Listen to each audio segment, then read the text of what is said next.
What is going on, everybody? It's your boy PTK Blam back in the building with another episode of the Shop Podcast. How is everybody doing? We're back kicking it again. Another Saturday evening, a hot one around the country, seems like, but we glad to see everybody hanging out in the chat as usual. Once again, if you're new here, appreciate you hanging out with us first and foremost. But if you're new, hit the like button, subscribe. We just doing it homegrown today. As you guys can see, no guests for the first time in weeks. We usually have a guest on, but no guests this week. So we're doing it just with the original trio today, but we're going to have fun. We're going to do the damn thing like we do every single week. I'm going to get to my compadres here, but shout out to Sean too.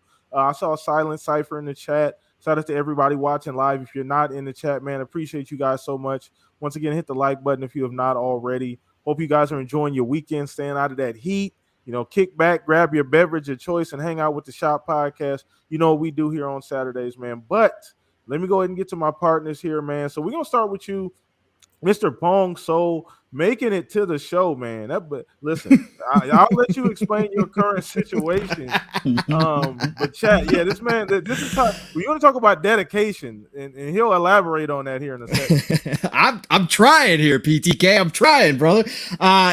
So no, great to be here. Did not know if I was going to make it tonight. For people who don't know, just listening, we canceled Living Split Screen this morning because the wife's youngest is in town for the summer from California, where he stays at with his dad. So we got him for the summer. Well, he decided he wanted to go to an air show. The air show was 3 hours away, so we had to get up really early this morning. So I've been at the air show, just got back in. I am absolutely fried. I have not been this sunburned in probably 10 years. Like literally, I even went to Florida a couple years ago to go visit my dad, and I did not get this fried. This Minnesota kid right here is done. Okay. I feel like I'm sitting in the sun right now.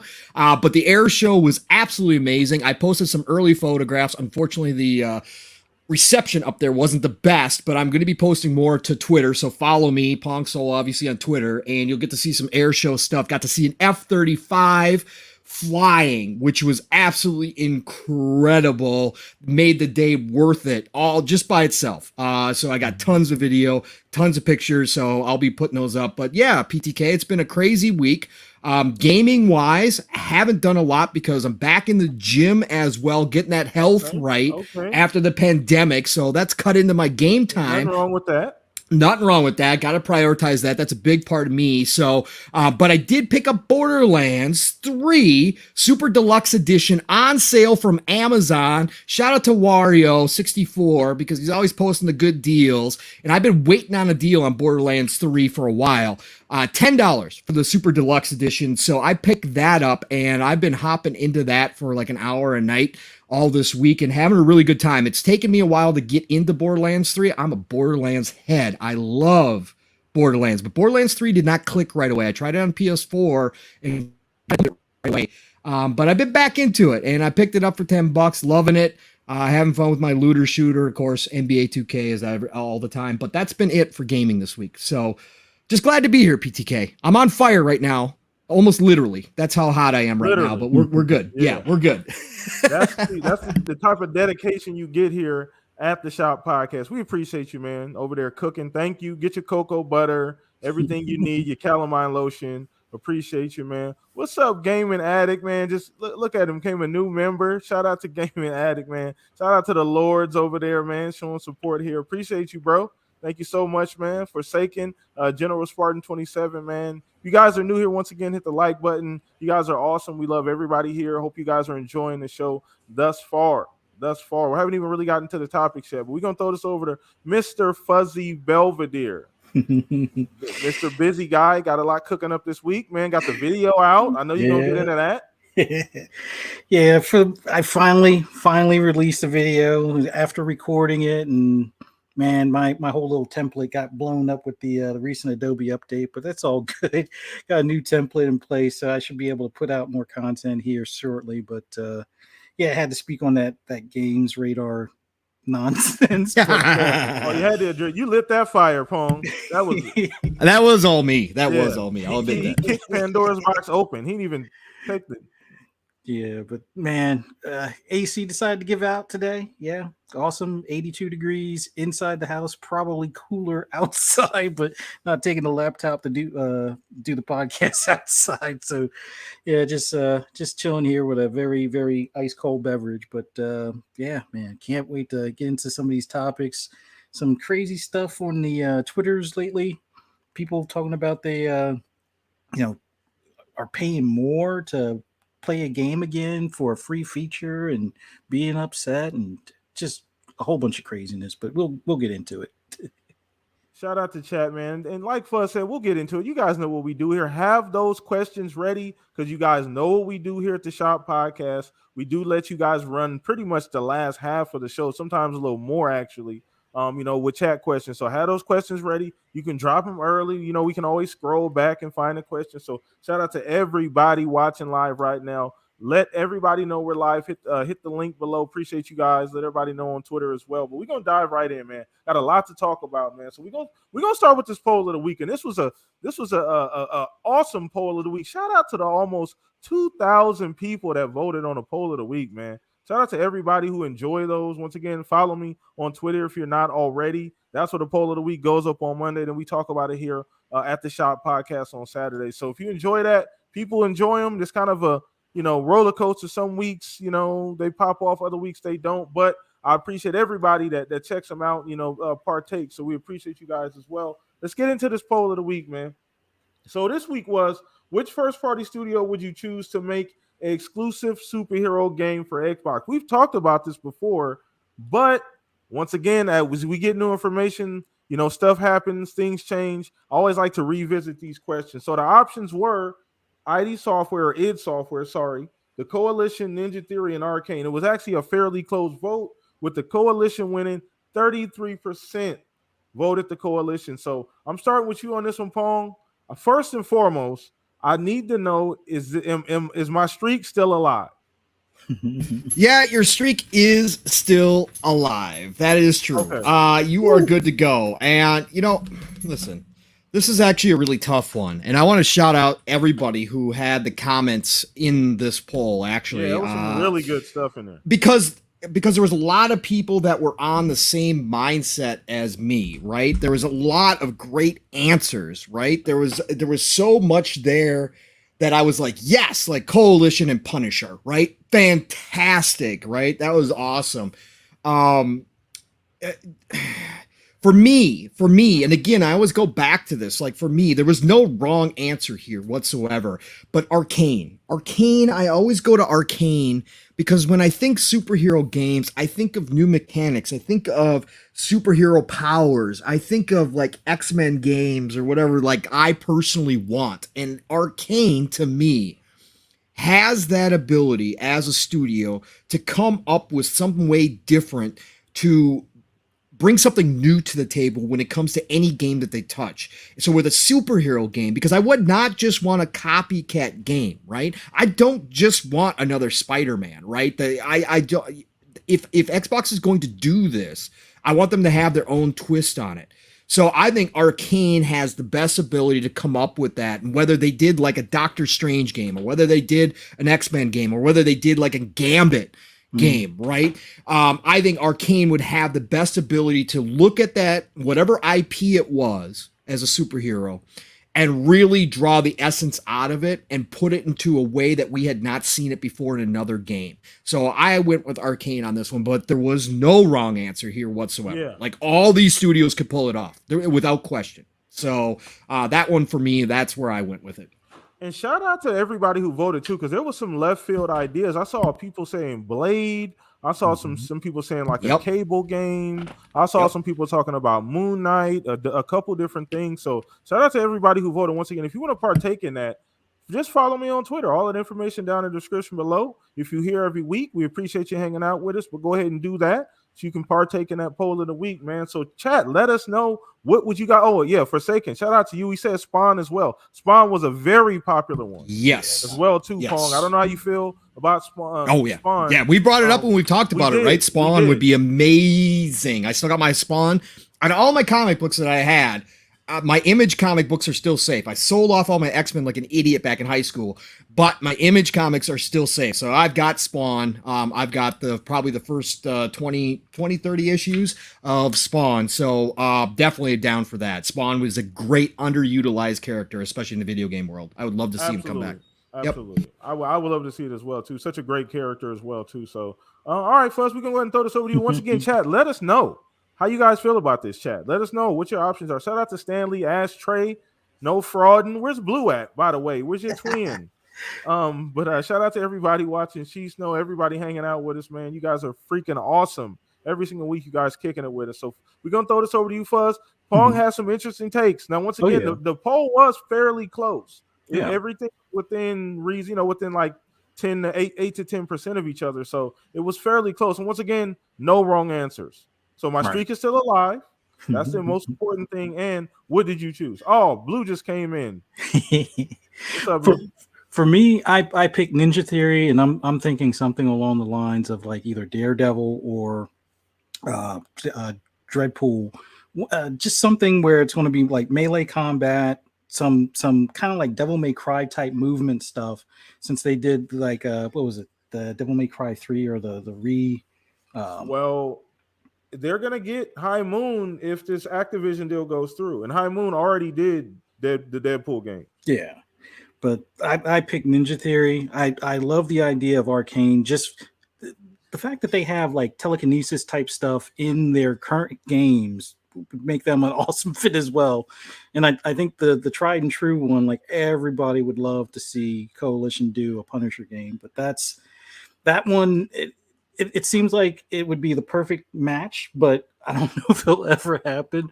But yeah, I picked Ninja Theory just because I want to see what they can do beyond like the Hellblade style game or even their passion project that they had, the Bleeding Edge and things along those lines, like leading back to kind of like when they did like I keep on wanting to call it Golden Axe, but what was it, Heavenly Sword and Devil May Cry and stuff. So I want to see what they can do with that type of like movement and combat and stuff along those lines. But it like you said, no wrong answer. I think even having like it do like Cable or something along those lines would be pretty cool as well. But yeah, I went with Ninja Theory on that one.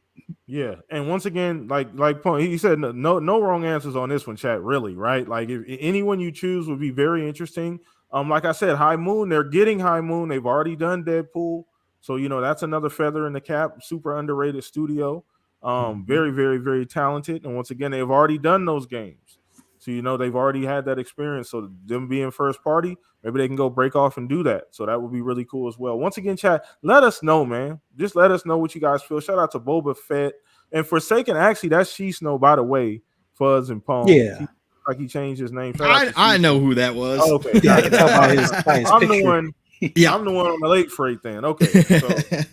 So shout out to chat, man. Everybody hanging out with us here tonight, man. So we're gonna go ahead and dive right back into. So once again, great warm-up question. And once again, guys, you can drop your questions in the chat right now. If you guys don't want to hold on to them, just drop them in the chat. Shout out to everybody watching us live right now. But let's go ahead and move on to the next topic. And this one's kind of a really cool one. And I kind of want to preface it by saying Sony has been making very, very subtle moves. All the moves they've made have been very chess-like, but this is kind of what we predicted. This is kind of status quo for how we thought Sony would move. And I'm talking about the acquisitions and the recent acquisitions of Haven Studios, which I believe is Jade Raymond's studio, correct? Mm-hmm. Yes, sir. They're kind of the third-party open-world game studio. This information that I looked up, that's kind of their thing. And I believe they were working on a game. Now it's probably going to be an exclusive, some type of open world type game as well. And this is something that we've been talking about. PlayStation investing heavily in that open world genre, the multiplayer genre, things like that. So this kind of hits all the box, checks everything off. We knew it was something there. I think you might have mentioned it, Pong, when we first realized we first heard about that Haven studio anyway, and the first thing they announced that they were working on a game for Sony. So they were already having that conversation. So just kind of where you at on this. It's a great move, by the way. It's great job, Sony, locking them down. People they haven't done anything yet, but a lot of great talent. I believe they were from Jay Raymond's from Stadia. Yeah. Okay. Okay. Cool. Yeah, that was her last studio because she had listen. Mav and I talked about this on Thursday on PM and the PM. This is huge.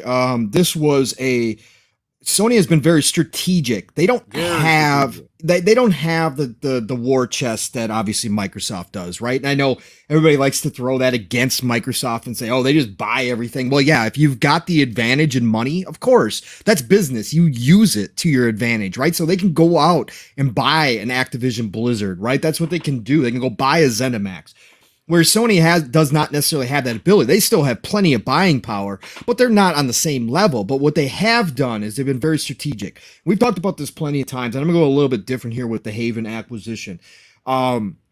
They've done this now over this past year and a half or so. You see them making buys of studios and dev teams that fill gaps or help them catch up in areas that they are way behind in when it comes to Microsoft and Xbox. That's because Microsoft and Xbox are trailblazing in a lot of ways into this new era, right? Of highly digital, the new ecosystems when it comes to like Game Pass, new ways to play games and have accessibility of games like through xCloud. That's all Microsoft and Xbox, and Sony's way behind. Now they built an empire, and again, I take nothing away from Sony. They are kings because they built a certain style. But we all know, and Jim Ryan himself has now said that that's capped. So they've gone out and filled a lot of needs along with Bungie, right? And that kind of stuff to help them turn things around or start this new, and I say turn things around like as if they're failing. They're not failing by any stretch of the imagination, but they have to change how they've been doing business, and the types of games that they had, they're still going to have those games that made them so popular, but they've got to add more. They've got to diversify their lineup with games as a service. They got to diversify with monetization, DLC, multiplayer games. And that's what they're doing here. Now, Haven specifically, shout out to Jade Raymond and her team. Okay, Jade, again, for people who don't know, she became the face of Assassin's Creed, a brand new IP from Ubisoft, okay? I was there when that started. I was there when the articles came out about Jade. I was there when she was doing interviews, and she impressed the hell out of me from the beginning as far as a leader goes, as far as knowing exactly what she needed her team to do, where they were going with this brand new IP, and look what happened to Assassin's Creed, right? And she still got discredited. Oh, she's just another pretty face. That's why she was put there. No. This woman has led team after team to nothing but success. Then she moved over to Stadia, and she was building something over at Stadia. Well, we know what happened with Google and Stadia, right? Not her fault, not in her control. So what does she do? She doesn't get down and out just because Stadia's decided to pull out really quick out of the whole, hey, maybe we don't want to dive into this whole video game thing. What does she do? She goes, starts her own studio and brings some of the top talent in. And what's big thing we've been hearing lately, PTK? It's very hard to recruit talent. Yep. Well, guess what? Since October of last year, she's taken that team from 50 to over 100 people now. She's brought in engineers, ex-Stadia engineers who know what they're doing with the cloud. They are now creating development tools in the cloud. Her entire studio was made during the pandemic, and they knew they weren't going to be in person. So what did they do? Took all their knowledge that they had gained from Google and Stadia and working with those people, brought in all this talent and started forming the studio that was going to be able to work remotely. And then on top of that, we knew originally that Sony had helped fund Haven, right? It wasn't an acquisition at that time. What did they do? They started helping some of the Sony teams. Go read the article on GameIndustry.biz. Fantastic. They started helping the Sony teams, the other Sony teams, with their remote work and started showing off, so much so that Mark Cerny himself said, hey, what's going on over here? I like what you guys are doing. And he's been in contact with that cloud team directly at Haven. So what did she do? She created a brand new studio, no IPs whatsoever, started working on a brand new game, which we know about now, for Sony. But brought in all this talent and impressed Sony enough that funding now turned into an actual acquisition before their first game ever even launching. Shout out to Jade, okay, because she still doesn't get enough credit. I saw some clowns in this community trying to throw shade her way. Like, who? Well, guess what? She's been around in this industry for decades now. She's proven herself time and time again. She's going to do it with Sony, and I'm so happy for her. I wanted Xbox to pick her up because I knew that her studio was going to be focused on the cloud, and obviously we've heard, Phil, Sarah, everybody talk about the development tools going into the cloud, how much better that's going to be, how much easier access that's going to give, smaller devs around the world who may not have the ability to put together this big studio, be able to work from the cloud. All of that fits right in here. And now her studio, her team that she's put together is going to help Sony start making up some ground in that area as well. So shout out to the entire team. I was really happy to see this. Again, masterful stroke on Sony's part to pick this quality dev team up. Again, we haven't seen anything. Again, the game still has to come out. We still have to see what it is, how that's going to be.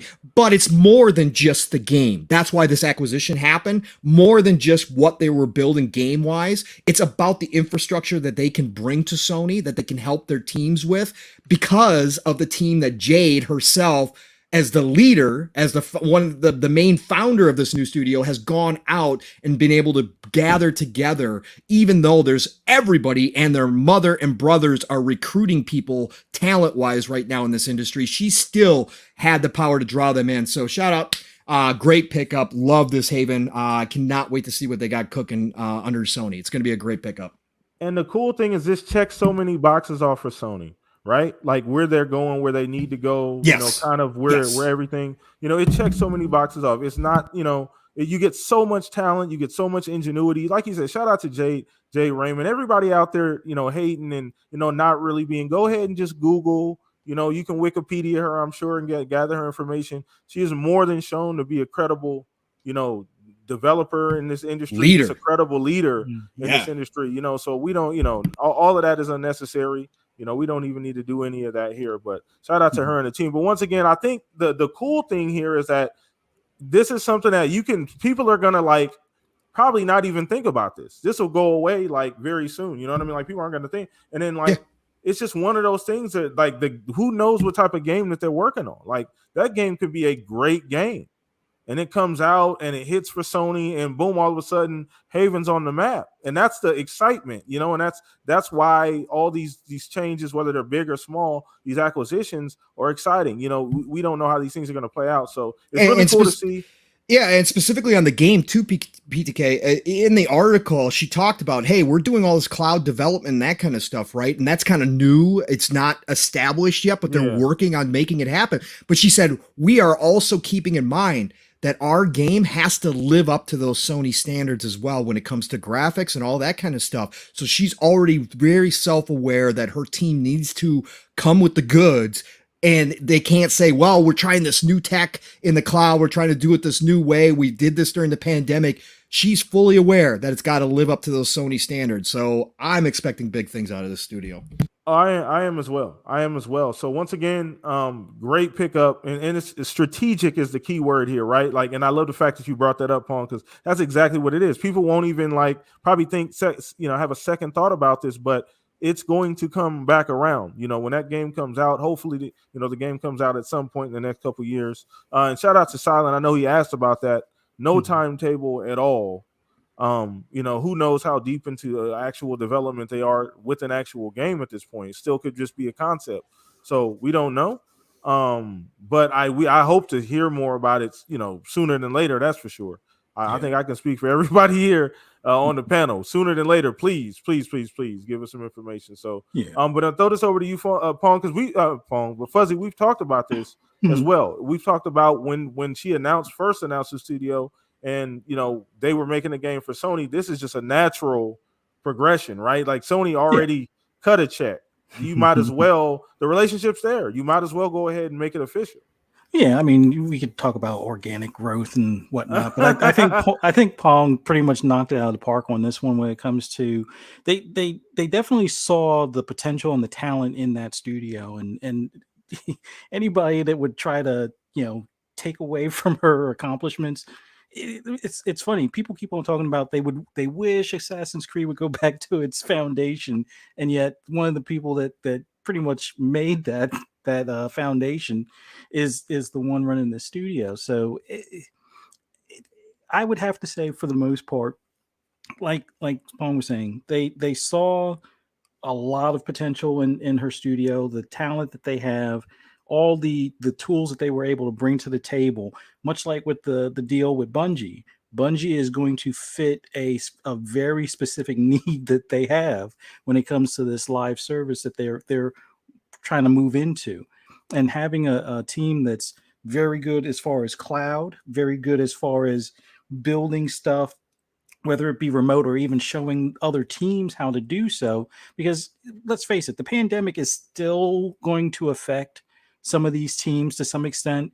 Maybe not, one stateside, but in other parts of the world where they're going to have to collaborate, and having a founder for a studio that has already got that, you know, or that all that the knowledge to be able to get that stuff done is definitely an asset you want to try to lock down as soon as possible.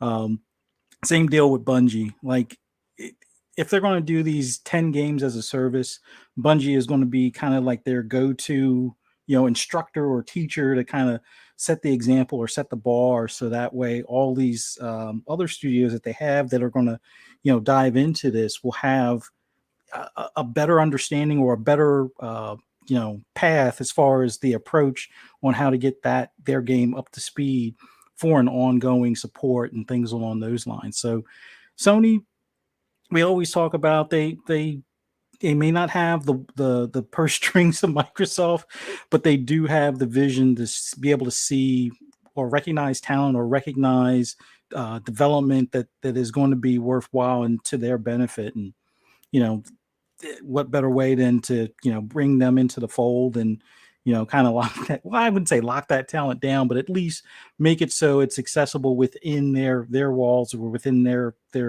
continuing studios and things like that. But yeah, it's an awesome pickup. Glad they were able to close that deal. Glad the FTC didn't really give too much of a issue with the Bungie deal. Hopefully Microsoft's deal will clear here soon. And we're gonna talk about that too, because I think something came up. I saw something recently. So yeah, but yeah, Sony's recent two studio pickups are very nice addition to the family, and pretty much we can see the direction that they're headed, and I look forward to their future projects and things along those lines. Can't wait.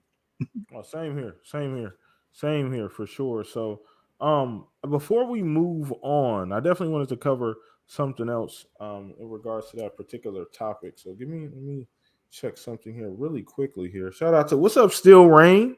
Still still jumping in here, man.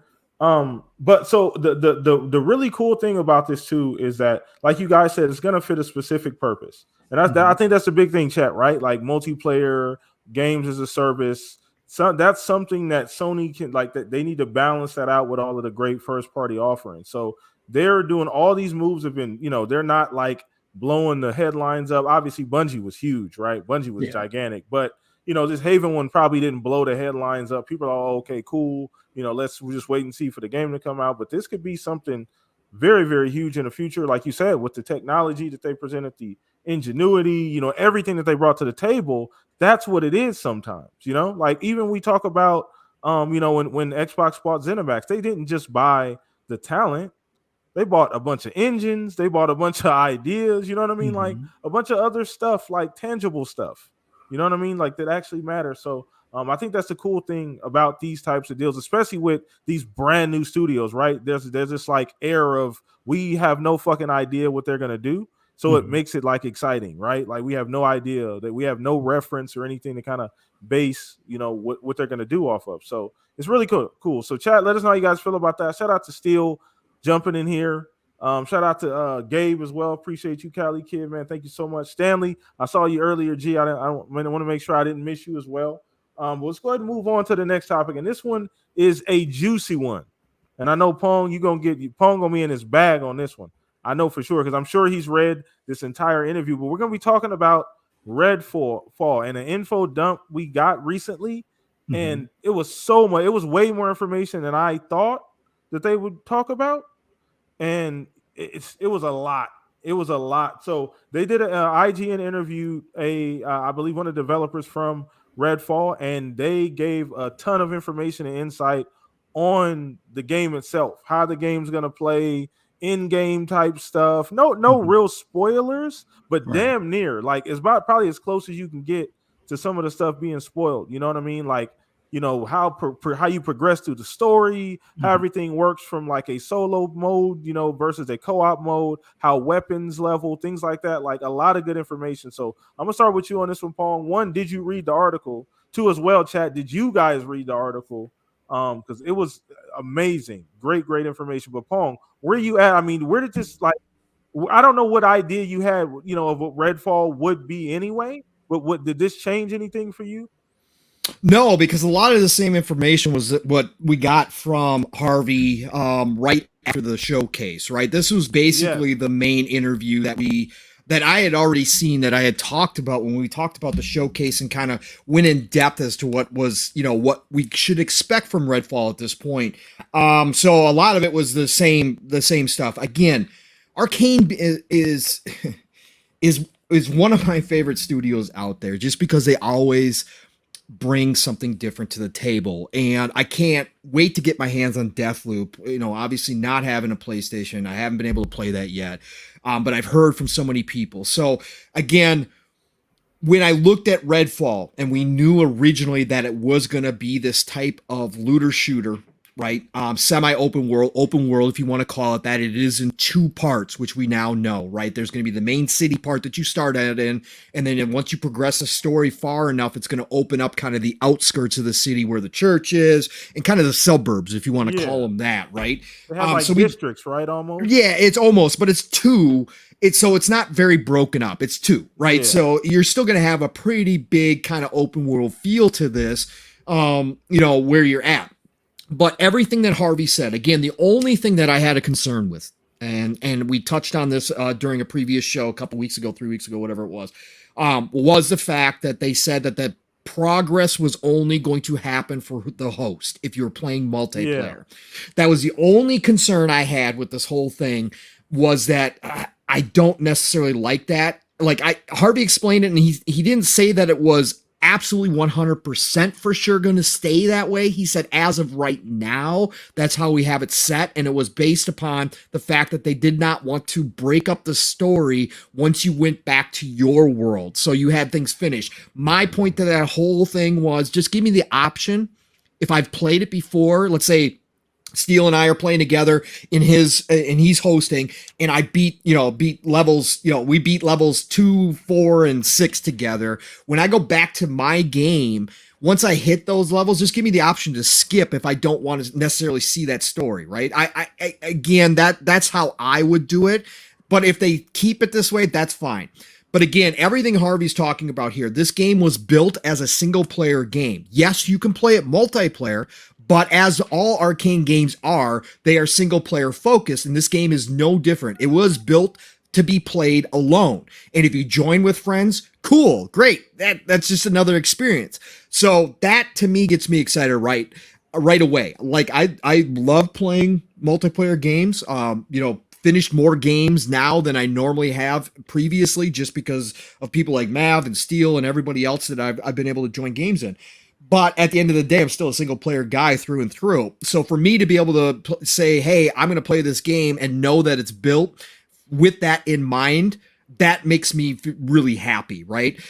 So I'm really cool with that. I like the other detail that they had in this was the fact that they are allowing you to all pick the same character, so you don't Yes, have to have that that's battle. big. Yeah, That is that's huge. big. Yeah. That is huge, because what happens is, you find that favorite character, you jump over to play with your buddy likes that character too, and then you're like, oh, damn, that is man. the worst, dude. That is the worst, especially because the progress for the characters and the loot carries over. So if I'm working on that character and I want to build that character up, but I got to go play a different character because that's his favorite, That's one of that those- sucks. That's one of those if it ain't broke, don't fix it features. Like just leave that alone. Because Destiny does that, Division does that, whatever. You could all be the same thing. The game doesn't really Exactly. So I really love that part of it, that they're allowing you to do that. The powers, the different abilities for everybody really do look unique. And he did point out that if you do have different characters,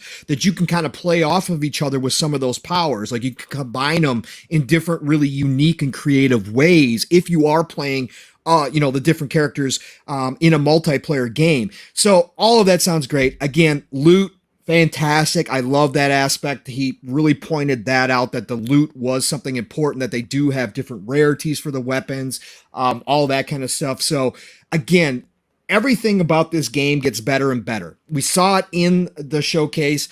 And if you just were watching the showcase, you were like, okay, that looks pretty good. I love vampires. It's not another zombie game. It's a vampire game. This is looking kind of cool. I like the art direction, but it didn't show off as well as it could have until you went back and watched the 4K version. Once you watch the 4K version of all this, it looks like a totally different game. At least to me, that's how it like, I was cool with the game and I was like, all right, yep, nope, I'm definitely loving what I'm seeing. Love Arcane, love the idea. But then I went and watched it in 4K and I'm like, whoa, okay, all right, this is looking totally up my alley. Like just the way the graphics pop off the screen in 4K, all of that. So it just gets better and better, PTK. This is one of my most anticipated games now in 2023. And I really think that this is going to probably be, I thought at first that maybe Starfield was going to be first out the gate before Redfall. I think I'm leaning towards Redfall being a really early 2023 game now. I'm thinking January, February for Redfall potentially. Okay. So I can't wait. I can't wait, man. I'm excited. Harvey did a great job in this interview. Oh, fantastic. And shout out to the interviewer as well, because they asked some great damn questions. Some of those questions some of those were borderline like, we can't answer that. But they answered a lot of really, really good questions, gave a lot of information, more than I thought that they would give out at this current point in time. But once again, you're absolutely right.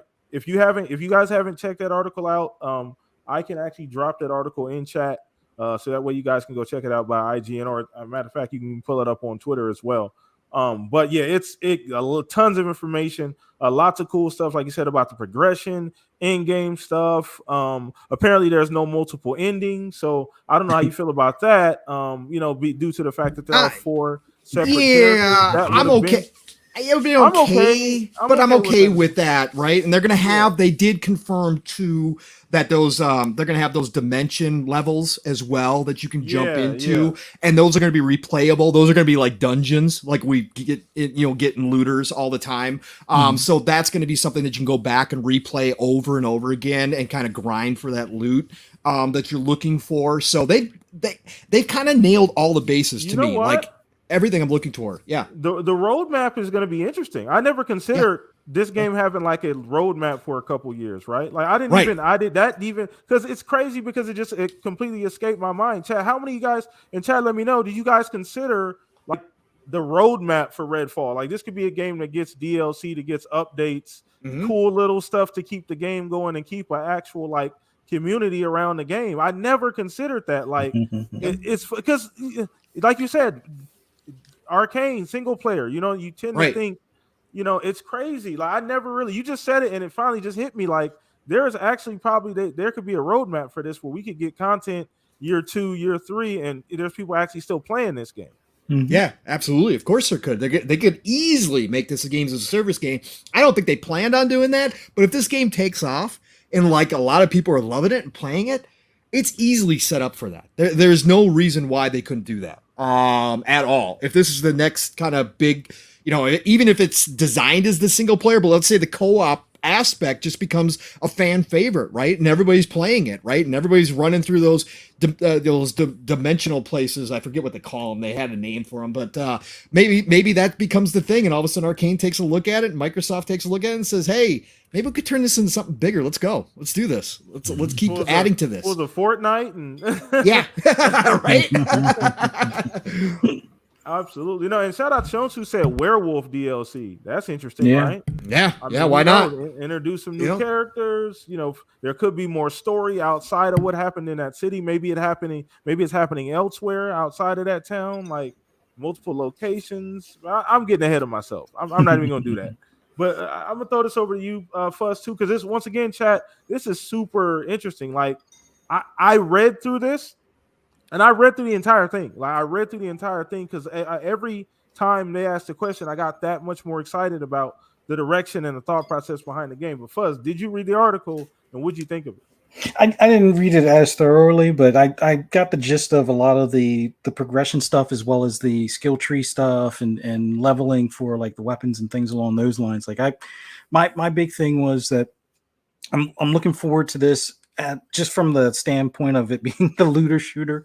Um, I know that there were some complaints or issues as far as like I guess the skill tree. You'll have to make some tough decisions on some of the choices and things along those lines. But I'm kind of fine with that, and it's one of those deals where if you're going to do a different character, you're pretty much going to have to start your progression all over, which I'm kind of used to that as well. But I think the basis for this game itself is probably the most appealing part.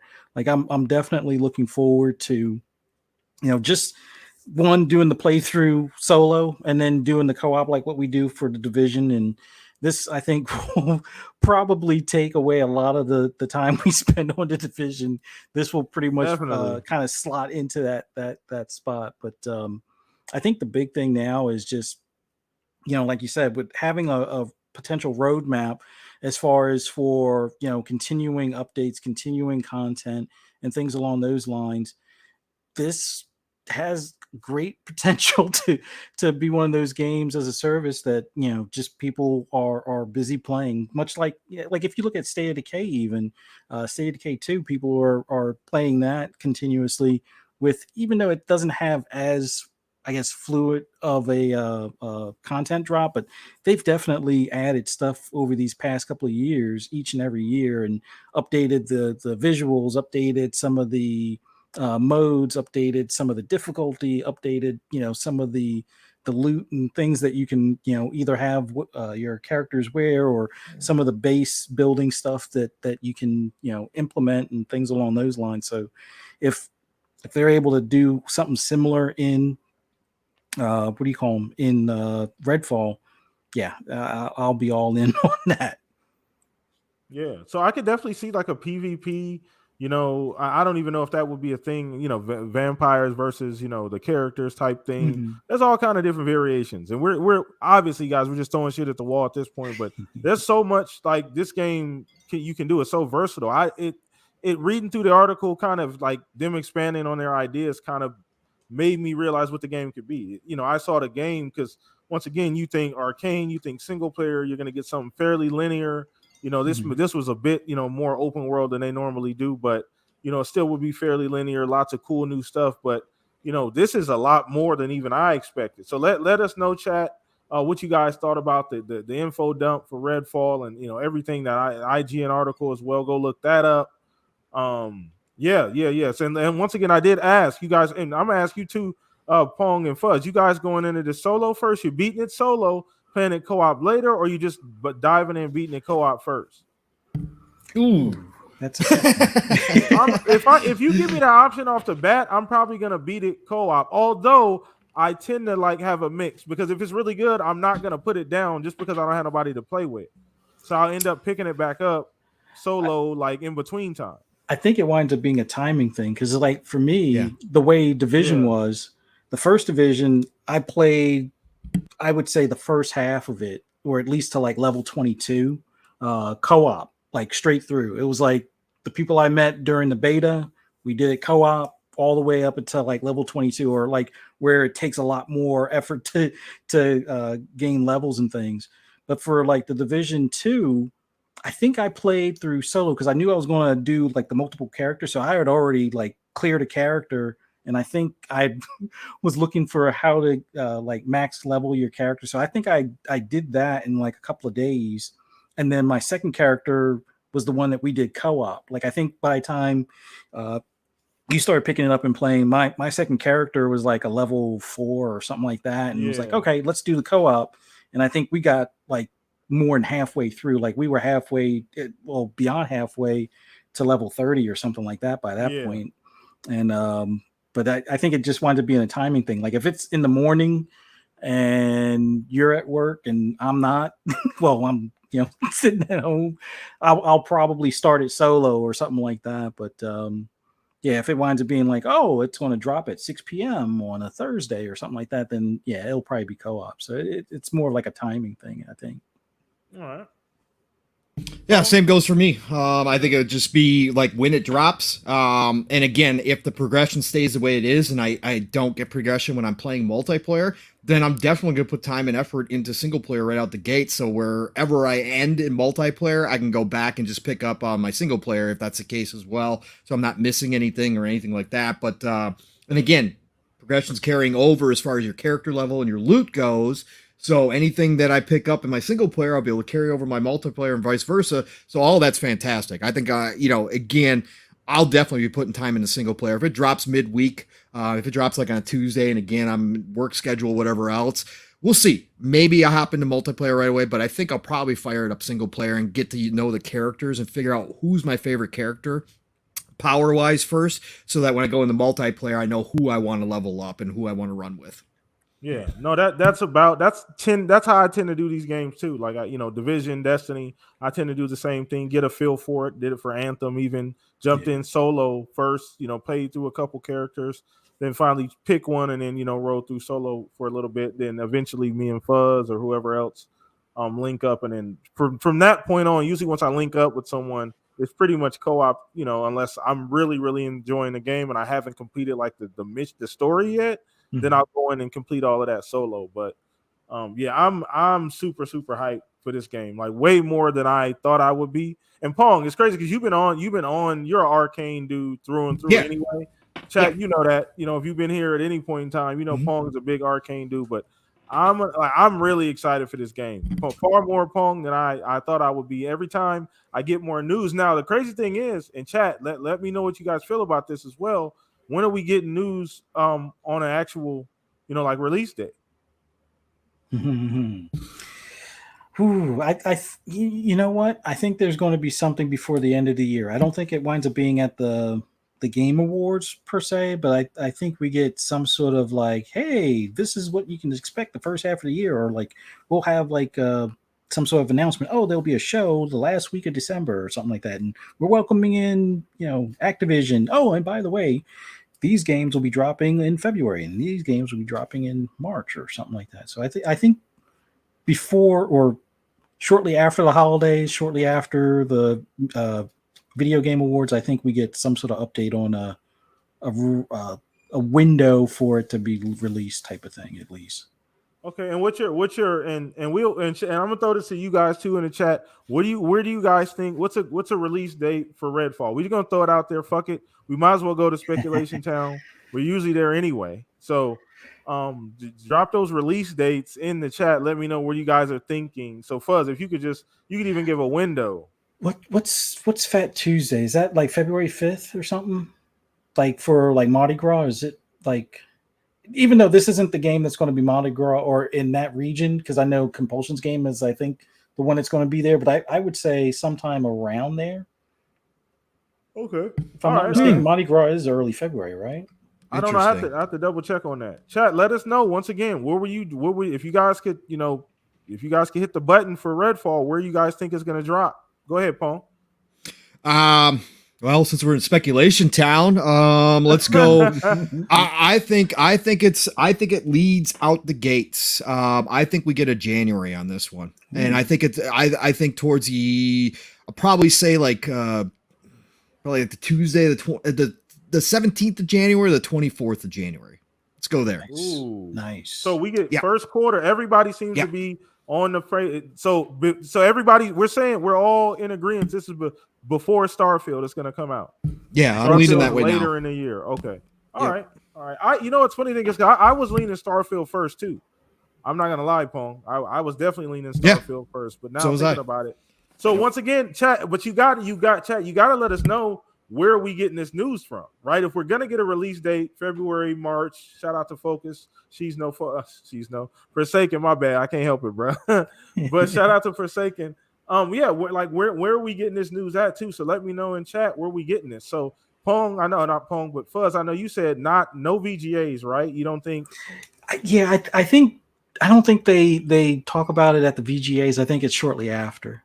I think we get something, unless it's like Hellblade 2 stuff, which I think at this point it probably shouldn't be at the VGAs, but I think we should have some sort of other game that they're working on announced at the VGAs, and then bring up Redfall. Oh, by the way, yeah, we're going to have, this window of when we're going to release it. And, it'll just be like one of those things where we wake up on like a Wednesday and it's like, why is Twitter exploding type of thing? It could be that. That's kind of what I'm thinking. Because I'm of the mindset that I don't think this and that announcement, should it be like at an event and or a show? Probably, right? Should they do it? Should they say this is when the game's coming out at the VGAs? Probably, right? Like that wouldn't be a bad idea. But I think it could be a tweet. I think it could be an Xbox wire. I think it could be something along the lines of, hey, this is when the game's coming out. Or even like a video from Arcane, right? Like on their YouTube channel, something along those lines. Like I think that will be effective as well. That's just me, because I'm already excited for the game, but who knows, right? Who knows? So yeah, chat, once again, let us know. So chat's saying, so Sensei is in agree January. So you got somebody on a boat with you, Pong, of January. We got Forsaken said February or late January, Starfield late April or early May. That's interesting too. Both of those games that close? I don't know, man. I think people are playing Starfield at least a week or two before E3. Like I think basically people are looking at going to E3 and jonesing for trying to do like the cloud play of Starfield while they're at E3. I never considered that. Like I didn't. So okay, right? Because you just put this in my head once again. This shit like just goes right over my head when I'm thinking about this. Shout out to Caitlin. Hi, what's up? Shout out to I know Mav will probably pop in here shortly. Shout out to the FSP family, but. Yeah, like so does it need to be before E3? Like does Starfield need to be before the next E3? I'm gonna say yes. I won't say it needs to be, but I think that's their goal. I think their goal is before E3. I agree. Because I think they want to have a clear slate for the next 12 months type of thing. I got it. I think they want probably some special like DLC. You know how like we have the Pelican in Flight Sim? I think we get something like that talked about at E3 for Starfield. I don't know if there's going to be like some sort of cross IP type of thing, but I think they will make mention of something like maybe you can have like a ship from Halo in Starfield or at least like the building blocks to make something like that type of thing. Okay. But that's just like my random thought type of thing on it. But I think they do push it before E3. To be honest, I think it'll probably be ready around the same time as Redfall, if not sooner. But I think they hold it for like a better window or a better prime location. Not that they're going to try to squash another game coming out around that time. That's another thing too, right? We got to look at the entire landscape. What else is coming out around that period of time? I mean, Starfield doesn't necessarily need to worry about anything coming out next year. I'm not saying that, but that does matter too, right? So I never considered that. So Starfield before E3. So there's the game's out before E3. Everybody's playing it. Everybody's already reviewed it. That's crazy. That feels like, I don't know, man. I don't know. Like, it's crazy. Pong, I'm curious to where you're at on this, man. Yeah. No, I definitely agree. Again, I think it comes out when it's ready. So if they need more time, you give it to them, right? So if this thing's not ready, but I think it makes perfect sense. Again, they showed everything that they expect out in the next 12 months. And I think that does happen. I think that, I was still on board with Starfield being a little bit earlier than May, but I think that it would slot in perfectly. We got to remember that a lot's going to depend on a lot of different things because we've talked about this before. with the amount of content they got coming out next year, okay, let's just look at next year on paper. They're really going to have to plan this out. So a game could be ready and they could push it, for another month or two just to make sure that they are keeping consistent content coming and not just front loading, January, February and not having anything, March, April, May, and then coming E3 again. And I don't think they would ever do that. And I don't think that's how it's going to all play out. But I think that they do have to start really scheduling these and slotting them in appropriate spots. And I really do think that if Redfall is early, then it makes sense that we would see Starfield in that April, May category. And then, again, assuming the second half, you've got something like Avowed, maybe a Hellblade 2 if it's ready. I still don't think it's going to be, but let's say that it is for holiday.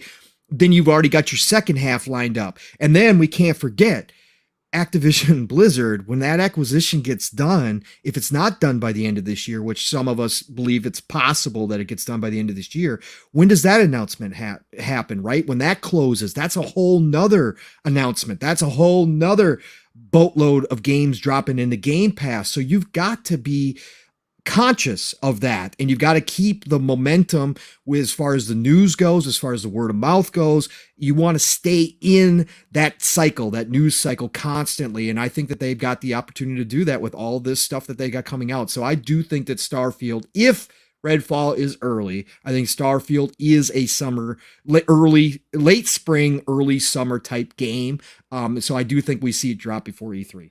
It's crazy. It's just, it's because I never considered the transition. I think it's why it's so difficult for me to say Starfield's going to be like a summer release, right? Because I was so dead set on like the fall time because it feels like that's when it should come out. But that's a whole nother conversation. But I'm 100% with the idea that you're right. I do think that they need to clear the slate before E3. They got to get Starfield not out the way, but Starfield needs to be available prior to E3. Like, it needs to do what it's supposed to do before E3 hits to help carry the momentum into E3. Once again, we're going to be in person next year. If everything holds as is right now, everybody's back in person next year, which is going to be huge, right? So I assume there's going to be a big draw for E3. This is probably going to be one of the larger E3s right after people not being in person for as long as people have been. People are dying to get back to the event and see each other and have all those fun memories again. So I'm thinking this is going to be it's going to sell out pretty fast probably.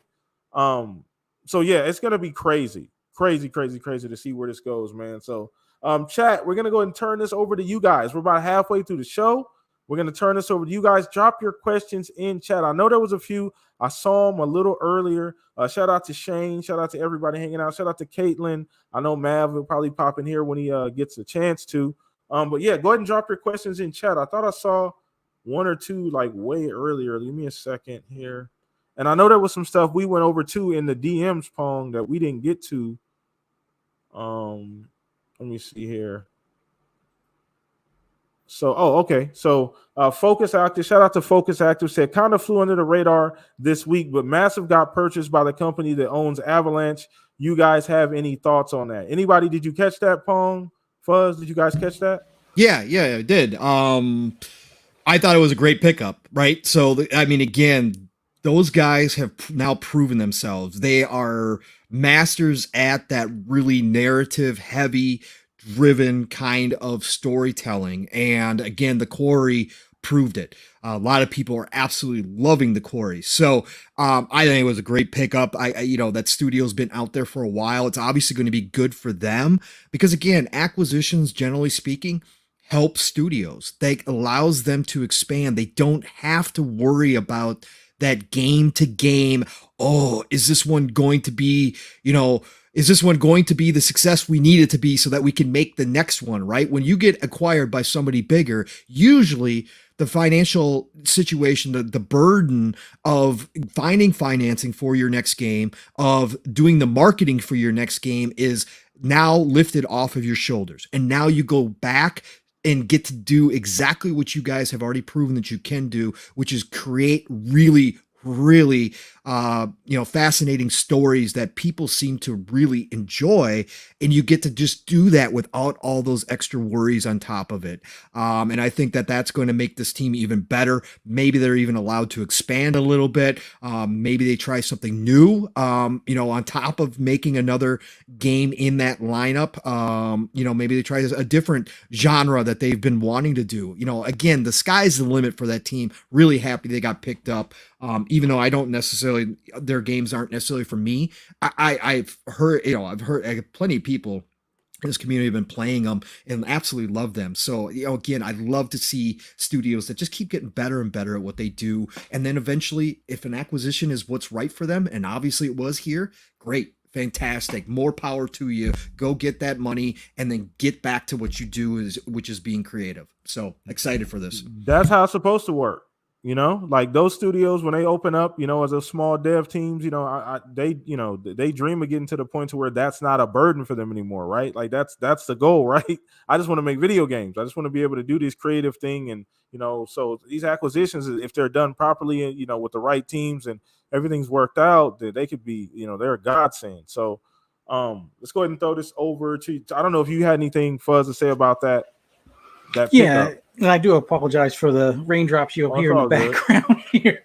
No, but as far as like that with that particular studio, it was one of those games. That recent one is the one I wanted to pick up when they got the multiplayer aspect complete, and they just recently did that, or earlier on this month, I believe. So it's awesome to see them get picked up. Like Pong said, awesome talented group, and it'll definitely help them as far as for any future projects and things along those lines. But kind of wish this Activision deal was wrapped up so they could go back to looking at some of the studios that they were working with and getting picked up. But it's awesome to see them have some more funding to secure things for the future. And I definitely want to give that game a try here soon. But it's awesome to see them get put into the fold as far as a bigger publisher. Awesome. And once again, shout out to them. Congrats. So again, as long as the situation works out for both parties, I'm always excited about what the outcome will be. So let's go ahead and find some more questions. You guys have been amazing. Thank you guys for watching. Once again, if you're new, hit the like button. Shout out to everybody watching out there. Hope you're hanging out, chilling. With the beverage of your choice, just kicking back with us. So we got another question from Shonsu, mod of the year here. Said, what is a game from the past that you really enjoyed, but likely none of us have ever heard of, and what platform was it on? Wow. Okay, so that's a good question, a really good question. Wow, never heard of? Never heard of? Oh, that's going to be the difficult part.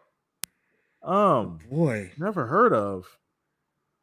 I don't know, man. I don't know if I've played anything that obscure. I'm be honest with you. Never heard of. Wait, what? Something that you played that somebody that they've probably never heard of before. Oh, and what platform was it on? Yeah, I don't know if I played anything. That's tough, Shonsu. Oh, for me. All right. Planetary Annihilation. And it's on PC. It's okay. It's kind of like an RTS, but you can weaponize the planets and the moons to crash them into the other planets to destroy them. Really? That sounds fantastic. Yes. If you have a PC, and you don't have to have like the most powerful PC, because this is a game that came out probably about 5 or 6 years ago, I think. But Planetary Annihilation was like awesome. Like just the RTS aspect on one particular planet you think is awesome. You're playing either against AI or other people, and you're building a base and all that stuff. And you can do damage to the planet, or you can, shoot them the actual volcano that they built the base near, and then have the lava run through the base and destroy them. Or you could send the space exploration to the moon, build some rockets on the moon, and then aim the rockets at the planet as you jettison from the planet. Like it's like endless things. And it was like procedurally generated stuff, or you could do handcrafted stuff. and then I think they had like the standard um, solar, like our solar system in game. So you could start with our solar system, or you could create your own, or you could go with a procedurally It sounds generated one. like But Pong's dream game. yeah, like that was, it was a It does. Kickstarter game. It was a Kickstarter game, and that was like my first one that I was like, I gotta be one of the founders on this, or not founder because I didn't pay the 1,000 or whatever, but it was like I did the $100 and some odd edition where I got a whole bunch of like specialized mechs, and some of the stuff got named in the game and all that. I forget the name of the company though. But Planetary Annihilation. If you have a PC, by all means, pick it up. I think it is on Steam now, but it was originally, like I said, it was a Kickstarter. But yeah, it's freaking awesome.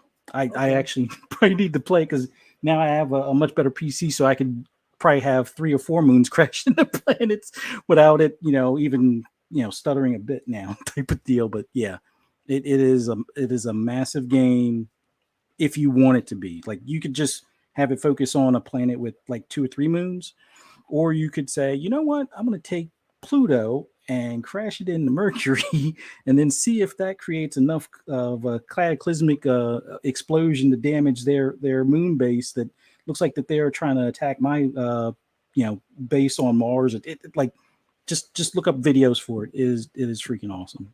Awesome. I have to check that out, man. That definitely sounds like something that's like Yeah. awesome. Like that's Sounds right crazy. Up, yeah, right up on. So and shout out to Focus Active. I have heard of Ninja Blade on 360. I played Yep. it. I played Great it. game. Great From game. software. Yep, from software on 360. Yep. So once again, 360 had everything, man. But anyway, I'll go with I'll throw this one out there. People who were heavy into Dreamcast probably have heard of this, but a lot of people probably have never heard of it because it is well, I shouldn't say Dreamcast has a lot of rare games. This one is in that group. Mach X. Mach X was developed and published by Atlas back in the day. And a lot of people never picked it up on Dreamcast, but it was a hack and slash, first person hack and slash, but it had this unique concept that you could brain jack different characters and take control of them. And you could do level selects, and they had like these heavy cutscenes. Of course, it's an Atlas game, so there was heavy narrative, and you would get these different pieces of the story, and then you'd have these gameplay sections where you'd be battling it out. And if you lost all of your health at any time, then the game was over, and that was it. So, but man, Mach X to this day still has a special place in my heart. It was tough as nails, of course. It was really difficult, but it was fun, and it was different from anything else that was out at that time. It was very unique, and that's when I really started. I had been playing Personas, obviously, and Shin Megami Tensei as well. So obviously, I knew about Atlas, but I was already liking them, obviously, from that aspect. But Mach X came out of nowhere, and I remember going to the store and still seeing it for the first time and being like, "What's this? Atlas first person? What is this? Hack and slash? This looks totally different." So I picked it up, and I remember me and my buddy at the time when we were living together just passing the controller back and forth and playing through this game and going, "Wow, this is crazy. This is weird." Like I said, different from anything else that had been out at that point. So Mach X, I'll bring that one up. So the only one, I've never heard of that game. So that was a damn good choice, Pong. So shout out to Mav sliding through FSP love. I knew he was gonna drop in here. We're gonna get to that, Gabe. I'm gonna answer this and we're gonna dive into that because that's actually something that we had in the DMs anyway. So the only game I can think of that maybe like very few people have heard that I played, actually really enjoyed. It was a game on 360. Made by Digital Extremes called Pariah. I don't know if anybody's ever heard of it. Pariah. No. Google it. Look at the cover. It's called Pariah. It's like it's a first-person shooter, like a psychological first-person shooter. And I played the hell out of that game. Yeah. Interesting. Yeah, look it up, chat. If you guys, I'm showing my age here. Yeah, no, I can't say that I have. No? I can't. No. Yeah. I'm looking at it right now. Okay, good one. Yeah. Good one, Yeah. PTK. That so just the psychological thriller side of it. Yeah. Mhm. See, Forsaken said Pariah was a cool FPS. It was. It was kind of awkward. It was a beautiful game graphically. It was amazing. I believe it was a modified version of the Unreal Engine with the Havoc's physics engine. So it was really really like ahead of its time graphically. It played well. It ran well. Story was a little strange, but I think that was part of the like vibe, right? Like that was part of the whole theme of the game. But it was once again, if you never, played it, go back and maybe there may be some footage on YouTube of it, but that would be my choice. Yeah, so let's get to this. Let's get to this Halo stuff because Gabe's been on me in the chat about the Halo stuff. So obviously, we got some news about Halo co-op, right? Flight testing, all these different things. Just some more information regarding how co-op works. We got some footage. They did a stream, I believe. Pong, I know we've been 343 has been on our shit list, right? Like off and on the shit list, right? Like for a while now. And I I'm be honest. To me, at the end of the day, it's all about the results and what we get, what they show us.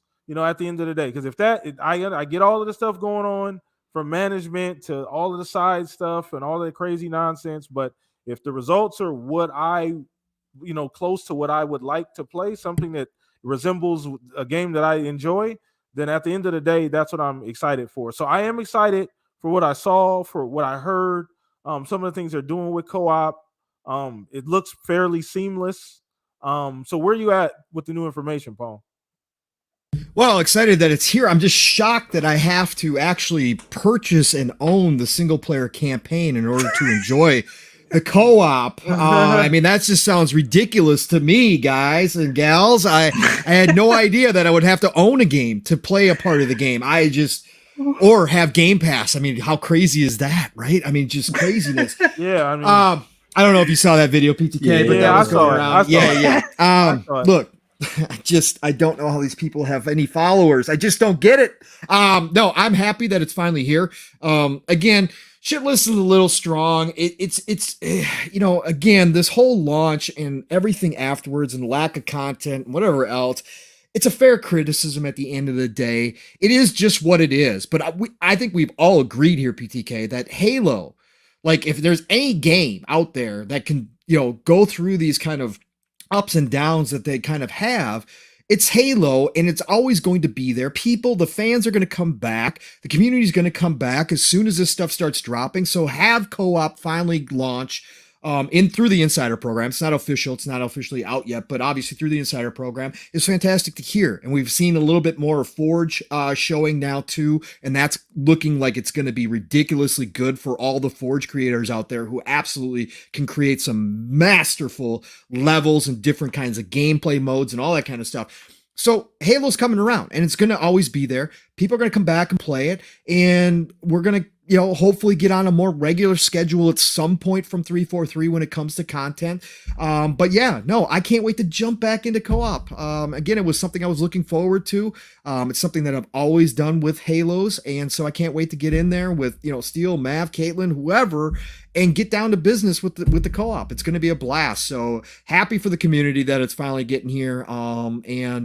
Again, whether it's the way we want it to be, whether it's the way that we all thought it would be when it launched, it doesn't matter. It's coming, and the content's going to be there eventually. And this is just the first piece that a lot of people were looking forward to. So co-op, yay! I can't wait. I'm going to re-download and be able to play. So same here. Sure. I'm super hyped for the shit. Like, man, let's get this out the way because I think this has to be said. The Halo community is never going to be satisfied. Period. Like, we can forget about that. We can forget about everybody holding hands and being kumbaya and being happy about what 343 is doing. That's never going to happen.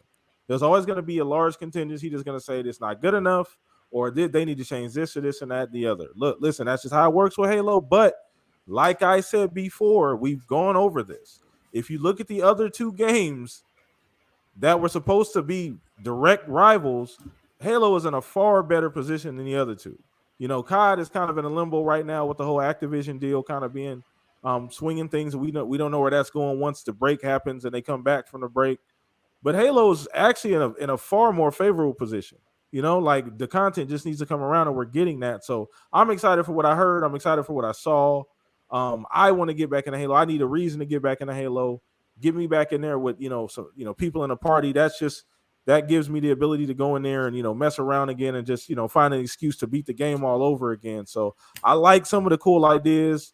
As far as like how enemies scale. Did you see how like they talked about the ammo boxes and how that scales based on how many people are playing because you need more ammo, the Yep. higher difficulty.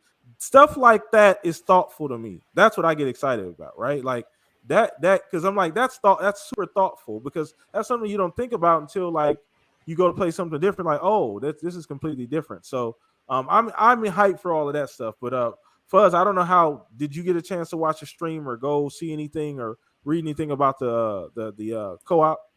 Well, I saw some of the stuff on like the Halo Waypoint about it, and it's great that it's here and everything. And I know Pong was poking fun at that one YouTube guy, but it's awesome that they were able to get this in the flight type of deal, so that way we can test it, put it through its paces before they release it, and possibly give any feedback if there's any issues. I like the fact that even though I know a lot of people would like to use their own like armors and things like that as far as their different like what do you call them? Not cores, but the skins and things like that they've made in the multiplayer. They would have loved to have used that in the game, but being able to play as Chief and everybody able to play as Chief is fine.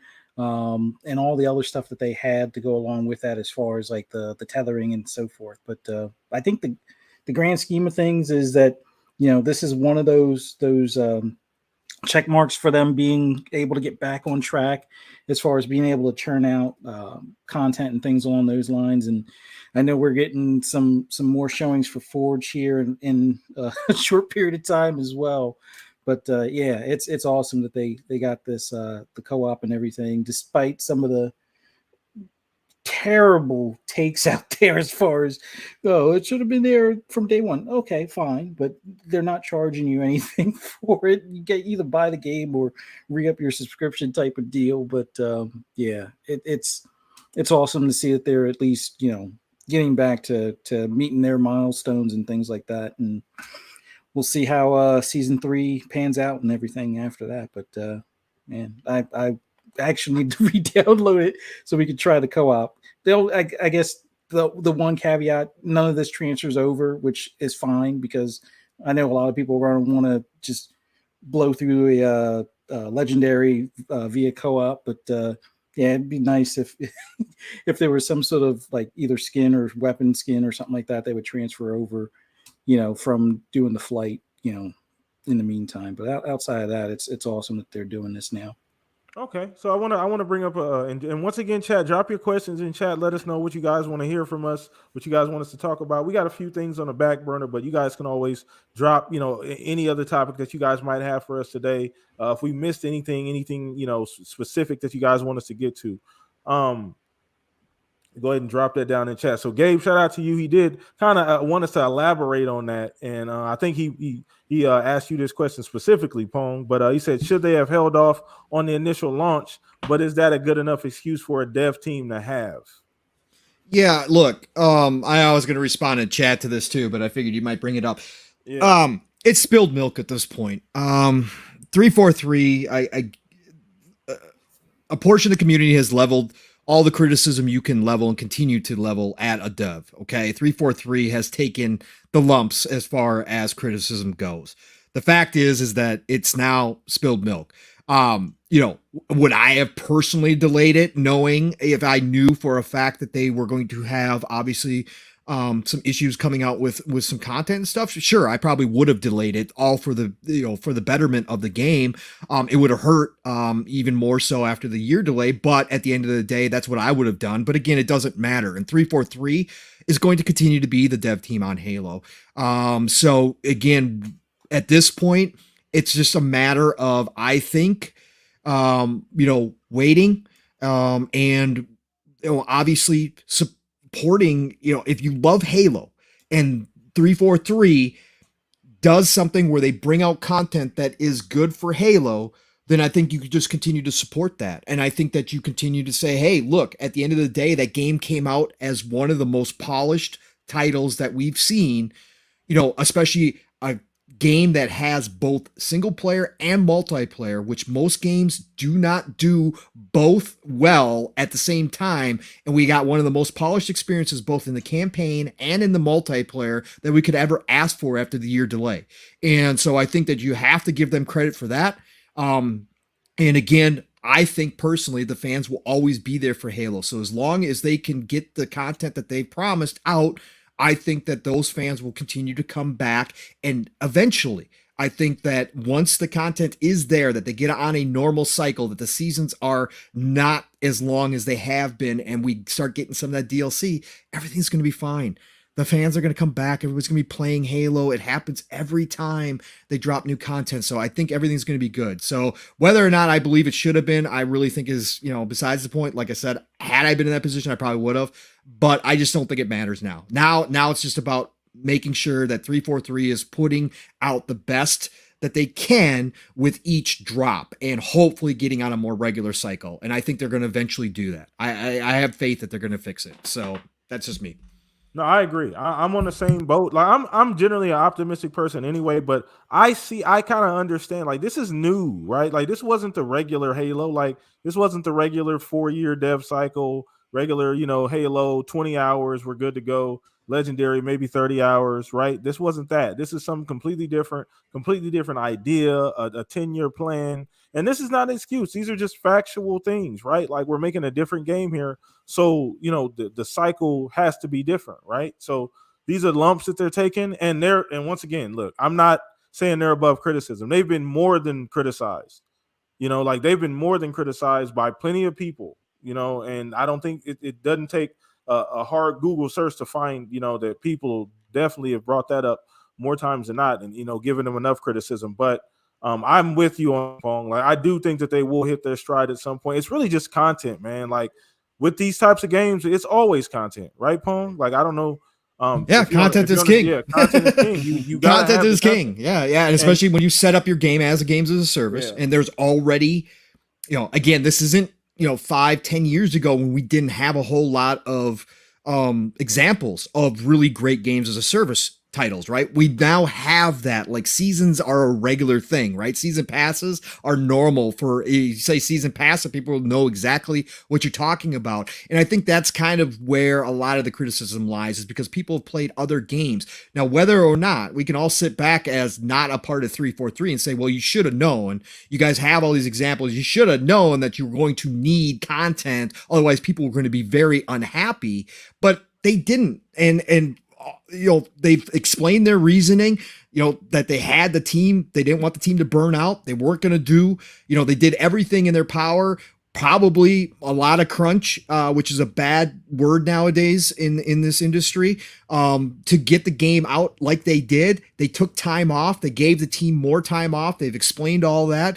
Listen, it's content at the end of the day. Like you said, PTK, the seasons can't be 6 months. That's not going to fly nowadays, and they know that. I believe they know that, and I don't think that's what they originally envisioned. So yeah, once they hit their stride, once they get it figured out, I think we'll be just fine. So at the end of the day, that's all it's going to be. And the content comes out and is fantastic. Everybody's going to forget about this. Again, gamers have the short-term memories in history. Okay, it's a gift and a curse. Yes, it is both. Yeah, absolutely. Gift and a curse. So once again, chat, what's up? Back from the dead. Shout out to my guy. Appreciate you hanging out with us, brother. Yeah, go ahead and drop your questions in chat if you guys have any more questions. I know we got some stuff here kind of on the back burner. I'm looking through our DMs here that we talk about all weekend.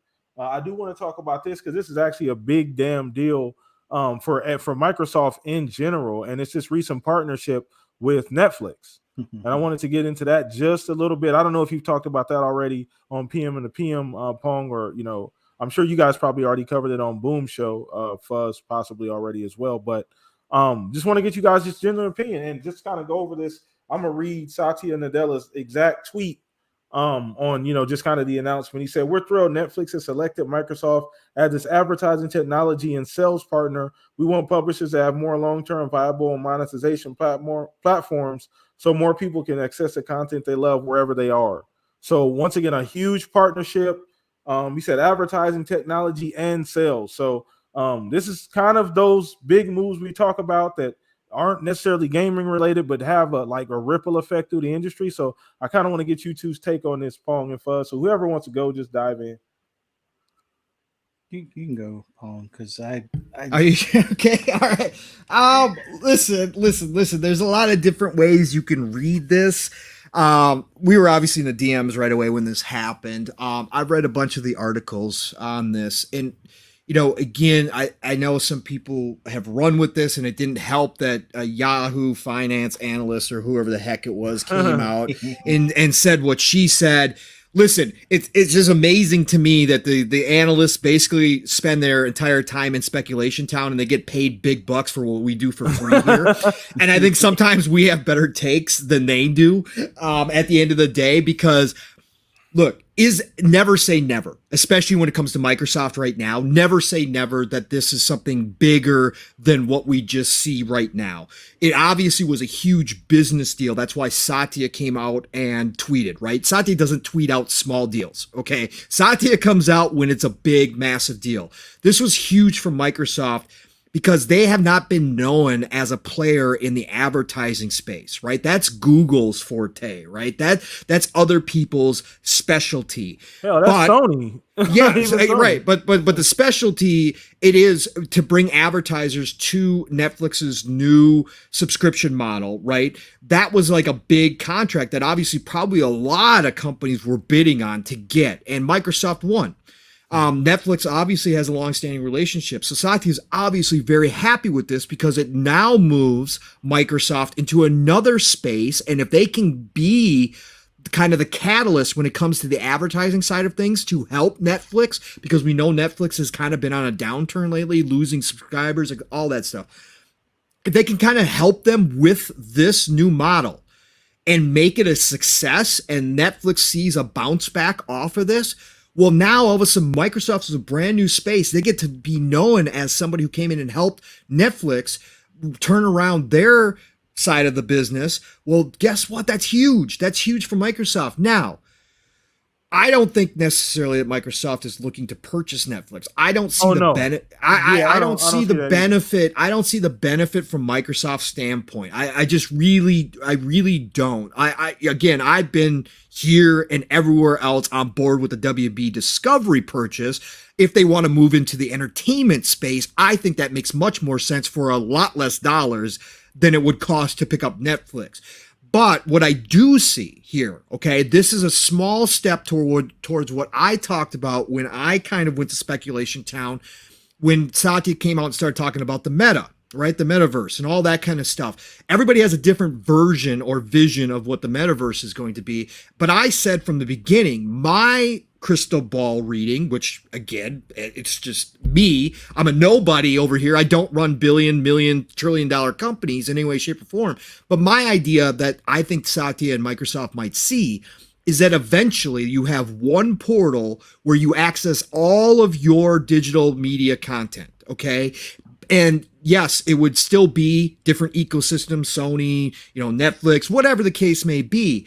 But one portal access down the road, whether it's 10, 15, 20 years down the road, and who's going to run that? Who's going to own that big kingdom with that one portal? Well, Microsoft with their Azure servers, that's where they want to be, right? They want to outmuscle AWS. So what this does is right now, Netflix has the AWS contract, right? With AWS. They host all of their stuff over there in AWS. Well, Microsoft, what they're doing here is making that little step, making that strategic partnership, bringing Netflix back into the fold. Again, for people who forget, we wouldn't have Netflix. We might not have Netflix the way we do nowadays if it wasn't for the 360 era, when Xbox said, hey, let's start streaming movies over on the Xbox. And all of a sudden, Netflix saw what was going on. They did it for a while.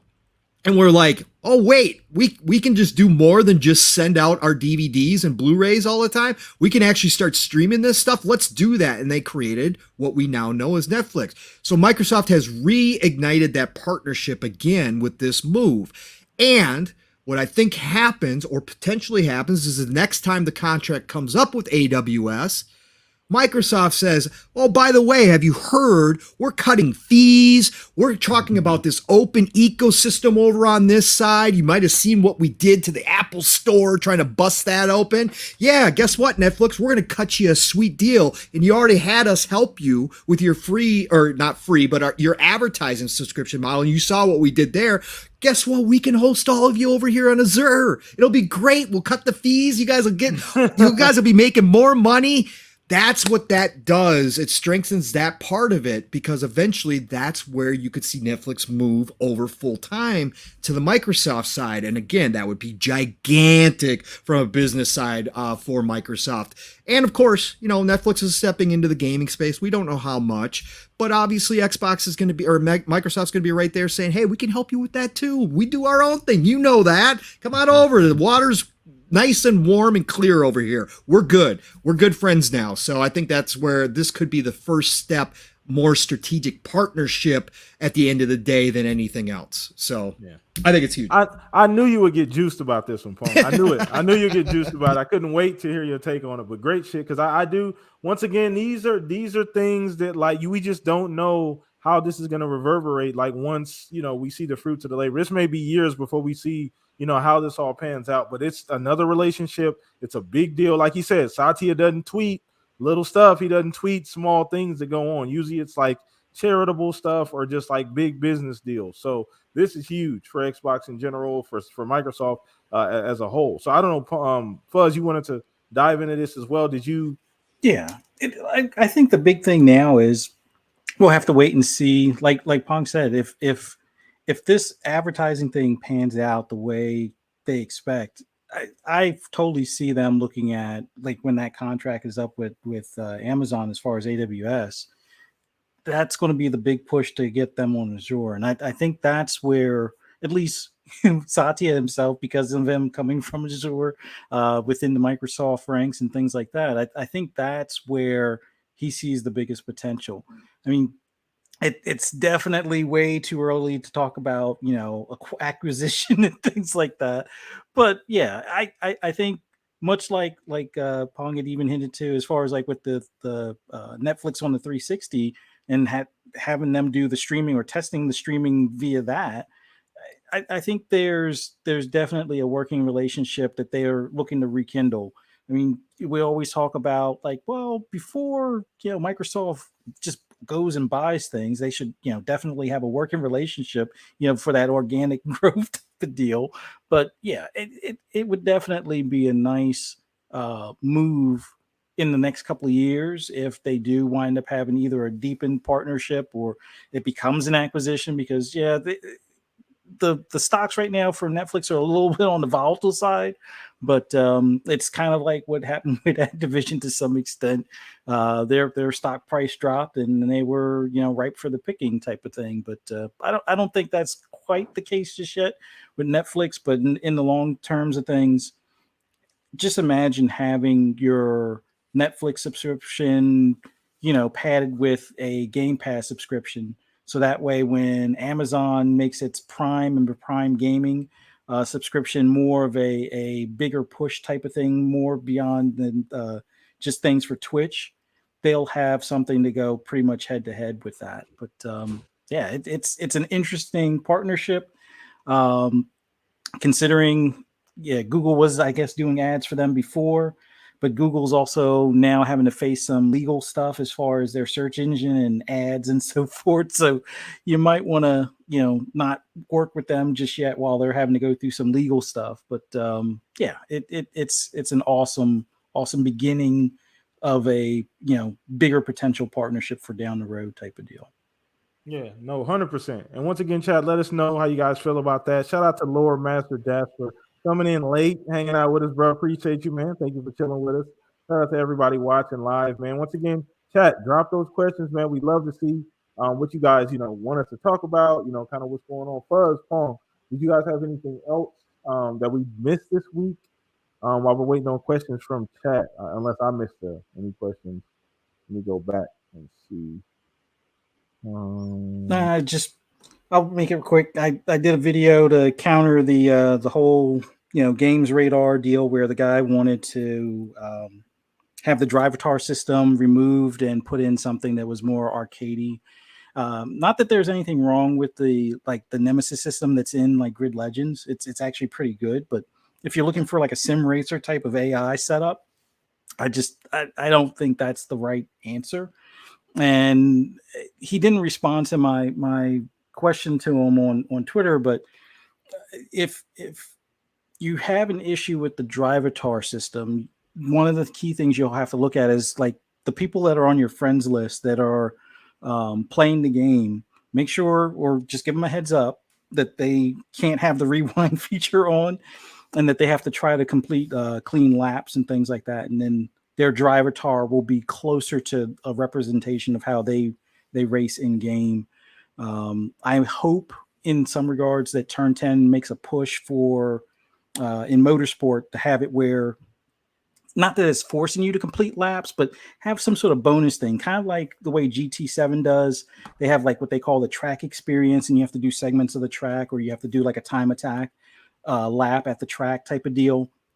And then that way, if they kind of force, well, not force it, but if they offer that, and there's like a reward of like winnings or some money or cars or something like that unlock afterwards, it'll, one, reward the player for participating, and two, it'll give a lot more usable data for their drivatar for, you know, their friends list and things like that. But that, check out the video if you get a chance. Let me know how you feel in the comments on it, and, you know, go from there. Awesome. Oh, yeah, please check the video out too. It was an awesome video, by the way, for us. So I did miss this question. I did miss this question by Focus Active. Shout out to Focus. He said deals closing by November. I assume he's talking about the the Activision Blizzard deal. I assume that's what he's talking about. Who is MS eating next? Wait, we've talked about that here too. We've talked about that a little bit here and there. They don't necessarily, I mean, at that point in time, I think it's more about let's sort out the talent, right? Let's figure out who's doing what, and let's try to clear our calendar here and figure out what we're doing with all of the talent that we currently have. So I don't think it's necessarily like go mode still, right? Like I think there's going to be a long period of time where the dust has to settle, right? Like once this deal is over, things have to be integrated, teams, things like that. But yeah, that's going to be a long ordeal too. Obviously, this is going to take years to get all of Activision. But I think small ones, right? Small ones will be in play. I think there was some that were actually put on hold because of this acquisition, because it came out of nowhere, right? And so I think there was some on the table, and I think those small ones will still go through. And I think that we will get those as soon as this is, well, not as soon, but let's say relatively soon, after this announcement, finally can be made that, hey, this is done, right? So I think that's where it'll be. I think we'll see nothing on the publisher level. I think it'll be dev teams. It'll be small studios. Certain Affinity is one that Mav, shout out to Mav. He's in the chat too. Him and I both been on this. Certain Affinity makes the most sense, right? And then you had the supposed Avalanche deal that was potentially there. You got IO Interactive sitting there, that potentially getting closer and closer. But Certain Affinity, I think, is the first one you do, especially if this acquisition goes through, because Certain Affinity is not only working on Halo, right? Battle Royale mode, Tatanka, code name. Not only are they building you a Monster Hunter clone, supposedly, as well as their first big, kind of their brand new IP that they've never done before, like their first big game, because they've been a support studio, but also because they were a support studio for Call of Duty for all these years, and now you own Call of Duty. Certain Affinity is like the most natural purchase out of all of them, I think. That's the one I would make instantaneously. It sounds perfect, but I think we'll see smaller stuff, just nothing publisher level, at least until the dust settles on the Activision Blizzard, probably a year out after that's announced. Maybe we'll hear of an acquisition, big, not Activision Blizzard big, but a publisher size acquisition at that point. So that's where I'm at. I love the Certain Affinity love. Got to give Certain Affinity a shout out. Like you said, they fit so many different categories. They're not too big. You know what I mean? Like they're super talented. They've touched a lot of IPs that Xbox currently has as first party now. So there's already an established relationship. Not that even matters, but that does help as far as transitioning and already having a relationship. So I do agree. I don't think it'll be any big purchases, like you said. I just think that it's time to sort the shit out now, right? Like we got to take a step back and figure out what our teams are doing. And you got 10,000 employees coming in. You still got more house cleaning to do over there. Exactly. You've got to reorganize everything over there. You got to break off some of the smaller studios, like Phil said. Look, that's like years. It's going to take probably 2 years to bring them even close to into the fold with everything that's going on over there. It's going to be a crazy, massive adjustment period. Yeah, because once the beginning is once that ink is dry, that's when the work starts. Because nothing's happening right now, right? Like nothing's going on. There's not even talking to each other currently. So exactly, they can't legally. So once that ink is dry, that's when the work starts. They can finally say, okay, I'm pulling up. You know, Phil can pull up to the office and say, okay, we can actually get some work done now. Figure out what we're doing with all of this. So, Fuzz, I don't know if you wanted to. I'm more of like, well, I do agree that publisher is probably not their next big thing as far as what they're looking to acquire. Certain Affinity definitely needs to be high up on the list. I would have said the same about Asobo, but it looks like I guess they don't want to be acquired. But when it comes to like some of these other teams that they're working on or working with, like IO Interactive, like Avalanche, and things like that, I would say those are the ones that they probably should take a look at, you know, if anything, you know, right behind Certain Affinity. Another one, I mean, if we are going to go big or go home type of thing as far as publisher, although I know it will definitely receive probably twice the amount of pushback, even though it's not as valuable as Activision Blizzard, would be just go ahead and get Embracer and just call it a day and be done with it. I know a lot of people would probably prefer them to get Sega, but you know, just put a stamp on it. Get Embracer. You're going to have hatred no matter what you do, Microsoft. So just get all of your AA stuff that you have in your subscription service. Have that under your own control completely, and you know, make money off of your competitors or some of the other ones out in the field. That was a Pong Soul level, like that was a Pong Soul level quote. Like you said, just to get Embracer. Like that's Pong Soul level. Like that's. I mean, at this point, they might as well. But I still think IO Interactive, Avalanche, convince Asobo. But I mean, you can't convince them if they want to. And I guess you'd have to pay out or buy out that portion of Tencent that I think they've invested in the Asobo as well.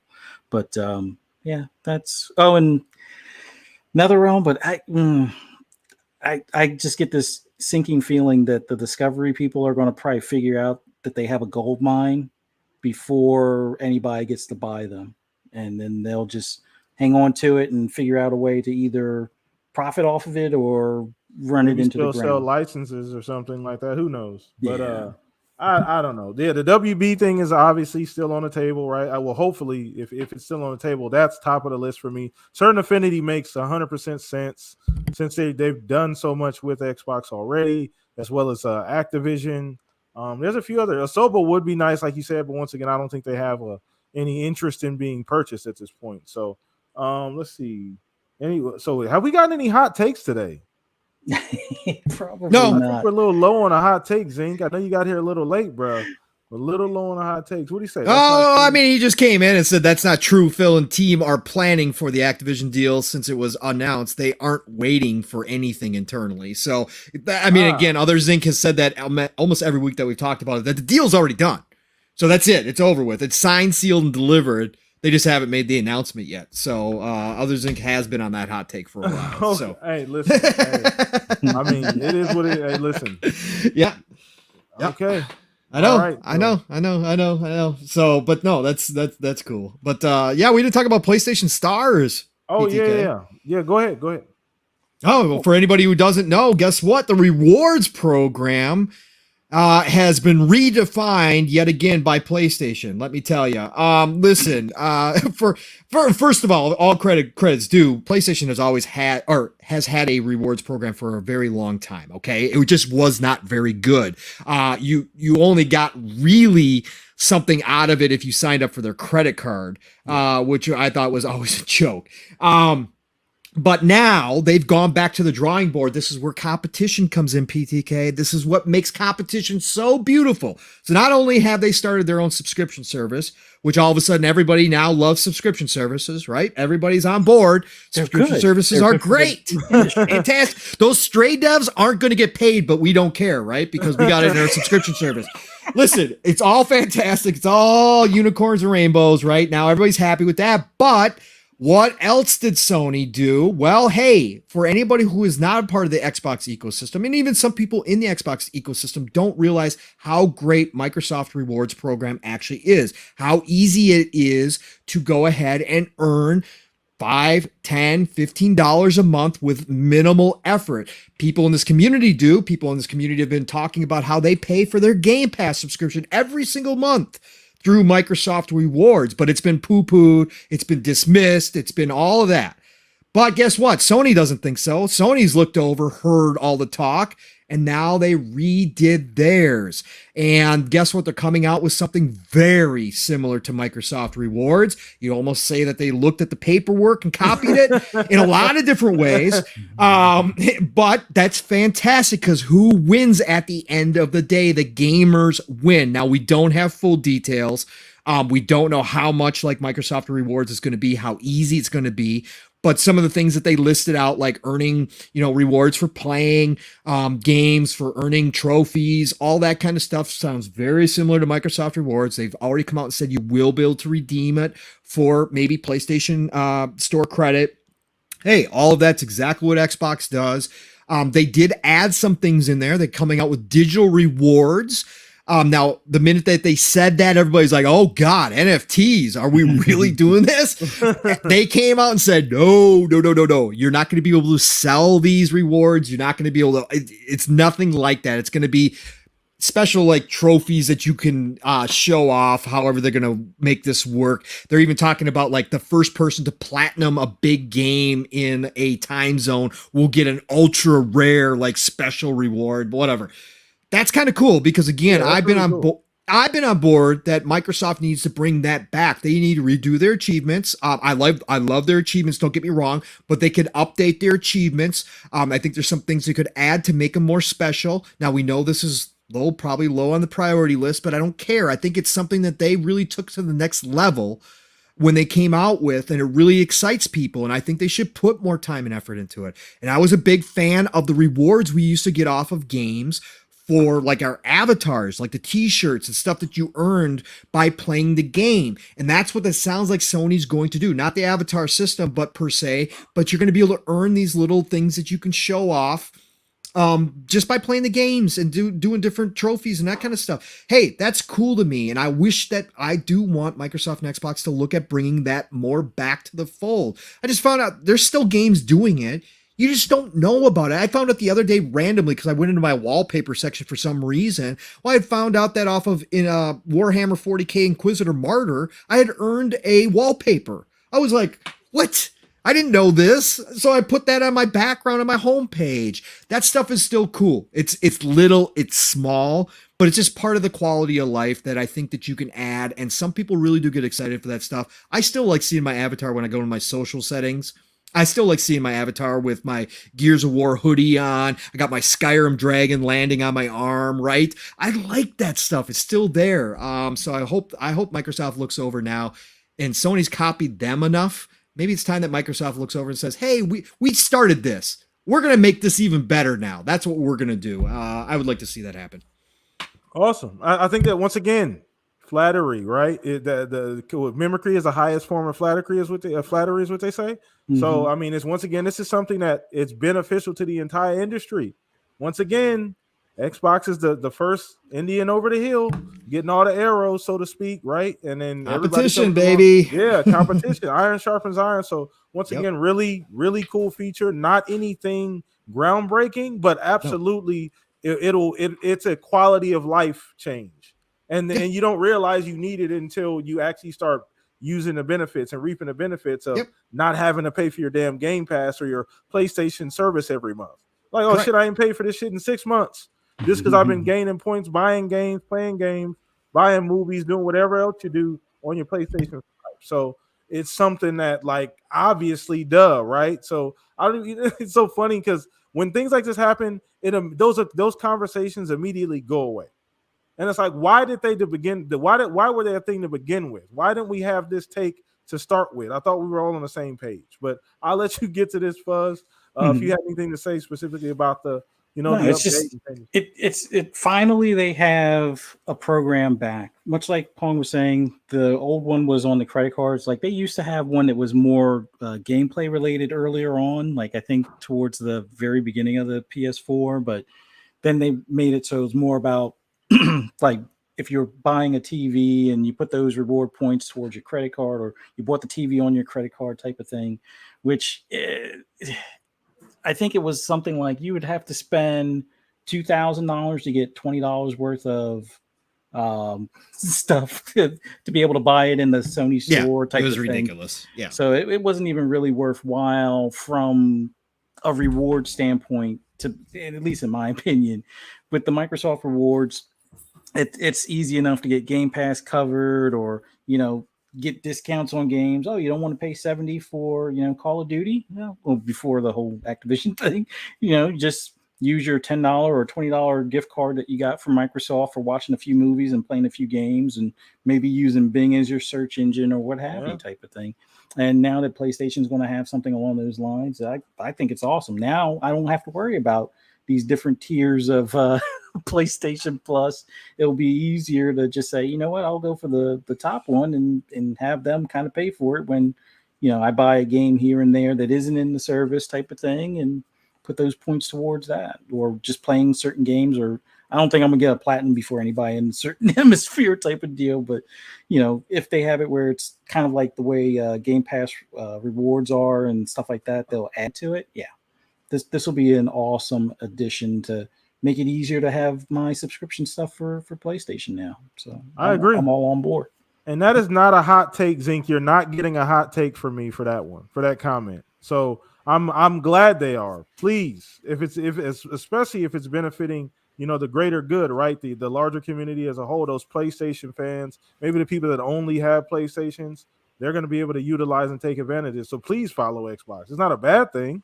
Yeah. Right? Like that's not a bad thing, Zink. So you're not getting points from me from that one, brother. Sorry. You're not getting no points. You gotta come a little bit better than that. That was kind of weak, Pong. I don't know. But no, it was that was kind of ho-hum. It was not up to par. Yeah. That's okay. Pong is not impressed. No, just wait until Kojima takes over Xbox on the East. Xbox Japan will be headed by Kojima, and everything's going to be great. It's going to be fantastic. Don't fall for the bait, Zink. You can't do it. All right, don't fall for the bait. But I think we'll take one more question if anybody has one out in chat. Appreciate you guys, everybody kicking it here. It's been a great show so far. We're gonna wrap this thing up here in a minute or two. But if we got another question, anybody has at the last minute, or Pong or Fuzz, anything that we didn't go over. I'm trying to think. Let me see. Anything that I missed? Skate is free to play. Oh, yeah. there is that. I mean, I don't know how high that is or on some people's radar. No, listen. Well, Skate's a big franchise. Yeah, it's a big deal. Yeah. I enjoyed. There was a period of time where I only played Tony Hawk. Like I remember a period in time in my childhood where I only played Tony Hawk Pro Skater, like for like a year and a half type thing. Like, So I'm all for skating games. It's obviously a genre that, it's not a big genre anymore, but there's still a lot of fans. If you make a good one, people will play it. So hopefully with it being free to play, that kind of knocking down that wall that will prevent people from playing it.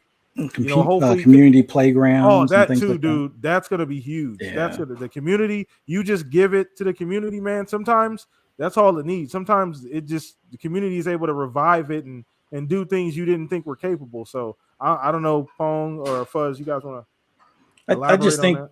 it being free to play, not to knock it in any way, but I think it will be a bit bigger than what people are expecting. Not quite 2K, NBA 2K level, but not too far off. I mean, with them going to free to play, people are going to have, certain fits as far as for their character, certain cool designs on their board. So, people are going to spend money or come out of pocket for that. So I think it'll do well for them. Yeah. Not what I was expecting as far as a free to play type of deal, but I think that's probably the better approach for them because they'll definitely be able to monetize things easier, and I think Yeah. people will be more accepting of it. Absolutely. And if I don't know if they'll have any like brand deals, that'll be big too. Ooh. Maybe they got the paints for your tires and the boards and hoodies and shoes and all that type of stuff. So there's plenty of stuff to monetize for us. Like Yeah. there's plenty of stuff they can slap a sticker on, or create some kind of alternate currency that you just have to pay money for. Yeah. But Pong, I don't know, where you at on it. Yeah, no, talked about this on PM and the PM a little bit. Again, it's not what was expected at all. They talked about it being a natural transition for the game. I kind of see where they are coming from in that. Mav and I went back and forth on this.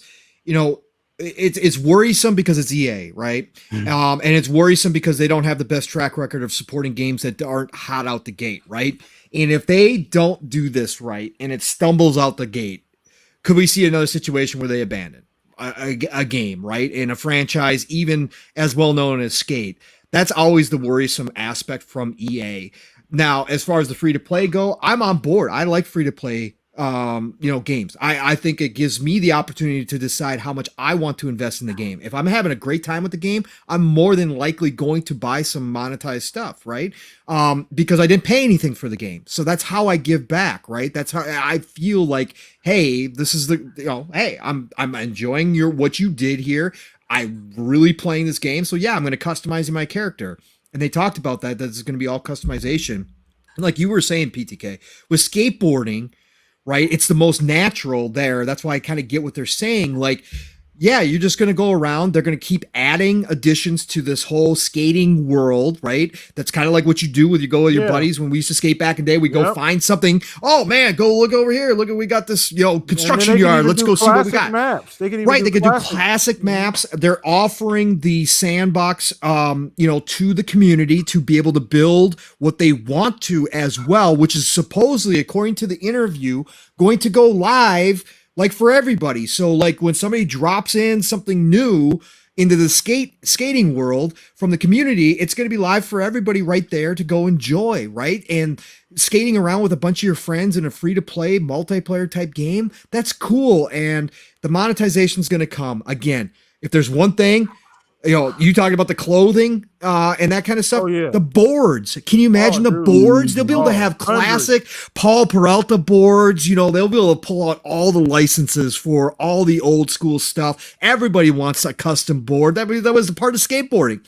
What board you got, right? What you showing off? That's going to be huge for this game. I'm just hoping that this team does it right. Of course, we saw some pre-alpha is what they called it, and it looked great. And again, one of the hardest parts, and Skate is much more technical than a Tony Hawk is, right? Yes, a lot less arcadey. Right, a lot less arcadey. So as long as they nail that old Skate feel and they give the fans what they loved out of Skate, which was a little bit more technical side of things, but the freedom to kind of create your own when you were skating, you felt like a real skateboarder. Like, hey, if I want to do this trick here now, I can attempt it, right? Whether or not I pull it off is a whole nother deal. So as long as they keep that feel to it, they can drop in, new areas to go skate. They're going to have the community building their own areas for the same time. You're going to be able to meet up with friends and skate together. That's going to be fantastic. This game's got potential.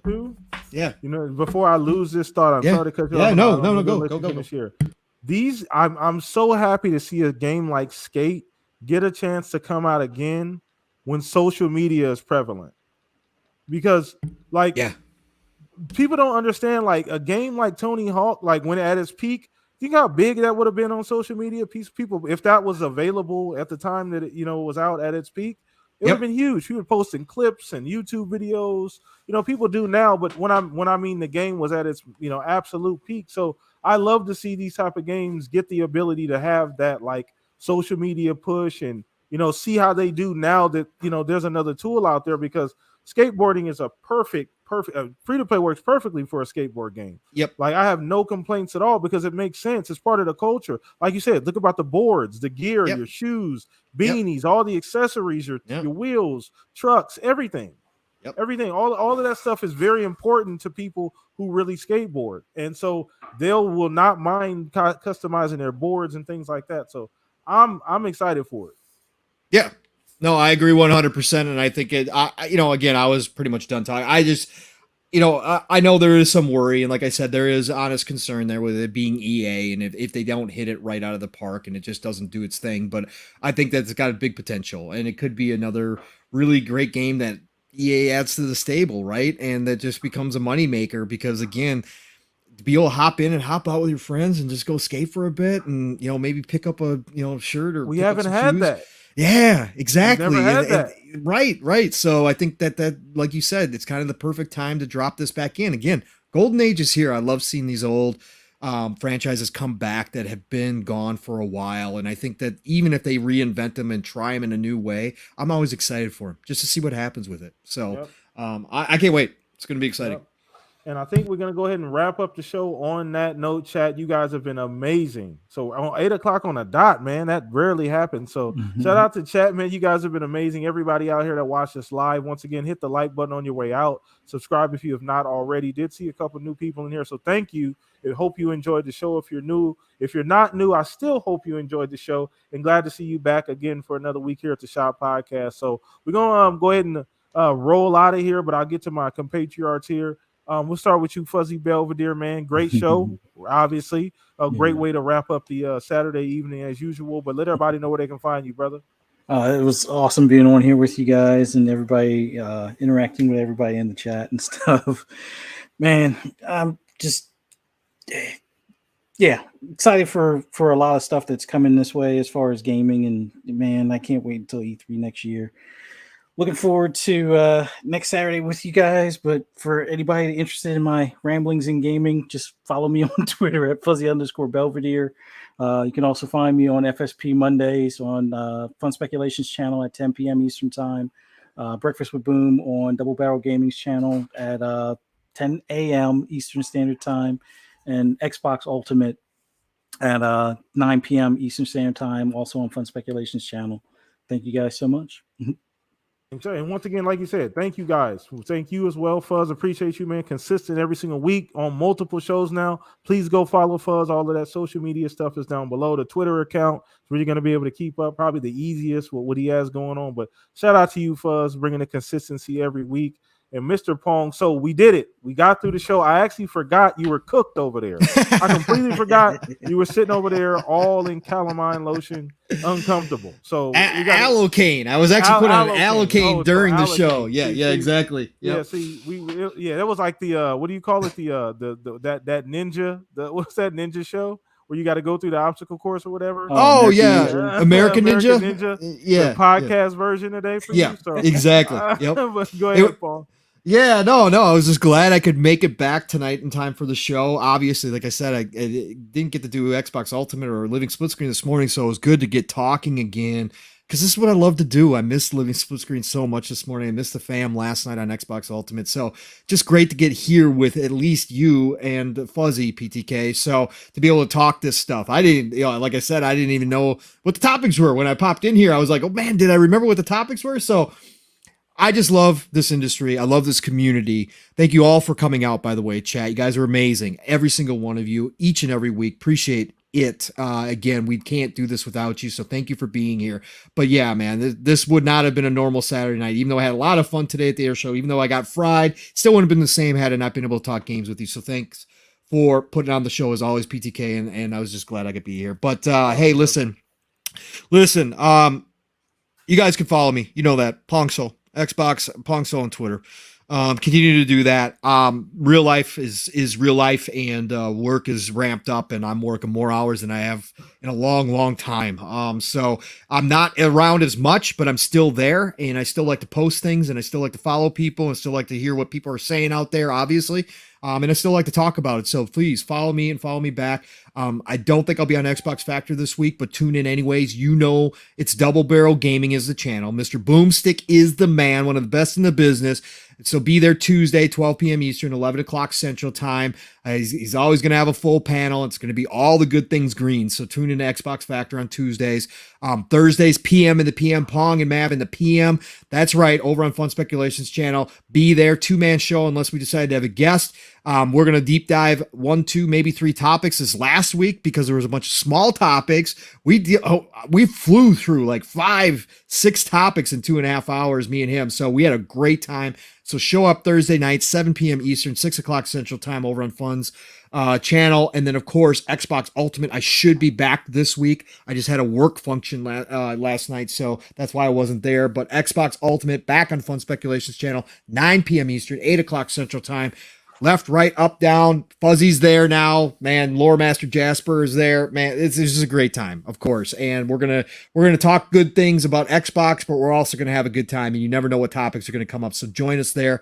And then Saturday morning, Steel Rain, my brother from another, missed him this morning. Missed doing that show. We will be back next week, God willing. And of course, if life doesn't throw a curveball at one of us, but we will be back living Split Screen every Saturday morning. Split Screen is Split Screen is all one word. Be there 10 a.m. Eastern, 9 o'clock Central Time in the morning, 3 p.m. UK time. We are going to go for 3+ hours, generally 4+. And since him and I did not get to do a show this week, it'll probably definitely be 4+. So be there next Saturday, living Split Screen. Otherwise, I'll be back here next Saturday night. So it's the golden age of gaming, people. Enjoy the rest of your weekend. Get out there, play something, and play what you love and love what you play. And I'm going to talk to y'all real soon. Yeah, shout out to you, man. Appreciate you once again coming on the show in the condition that you were in, showing that Iron Man mentality. So we appreciate you coming on, hanging out with us, Pong, man, every single week. But once again, your boy PTK Blam, host with the most here. Hit me up on Xbox, hit me up on Twitter. That's where you're going to find everything about the Shop Podcast, about what I'm doing, things that we have going on. But I appreciate chat. You guys are awesome and amazing. Same time, same place. Be safe this weekend, please. All right. Stay out of the heat. Drink plenty of water. All that good stuff. But I'll see you guys next week. Peace out, everybody. Later.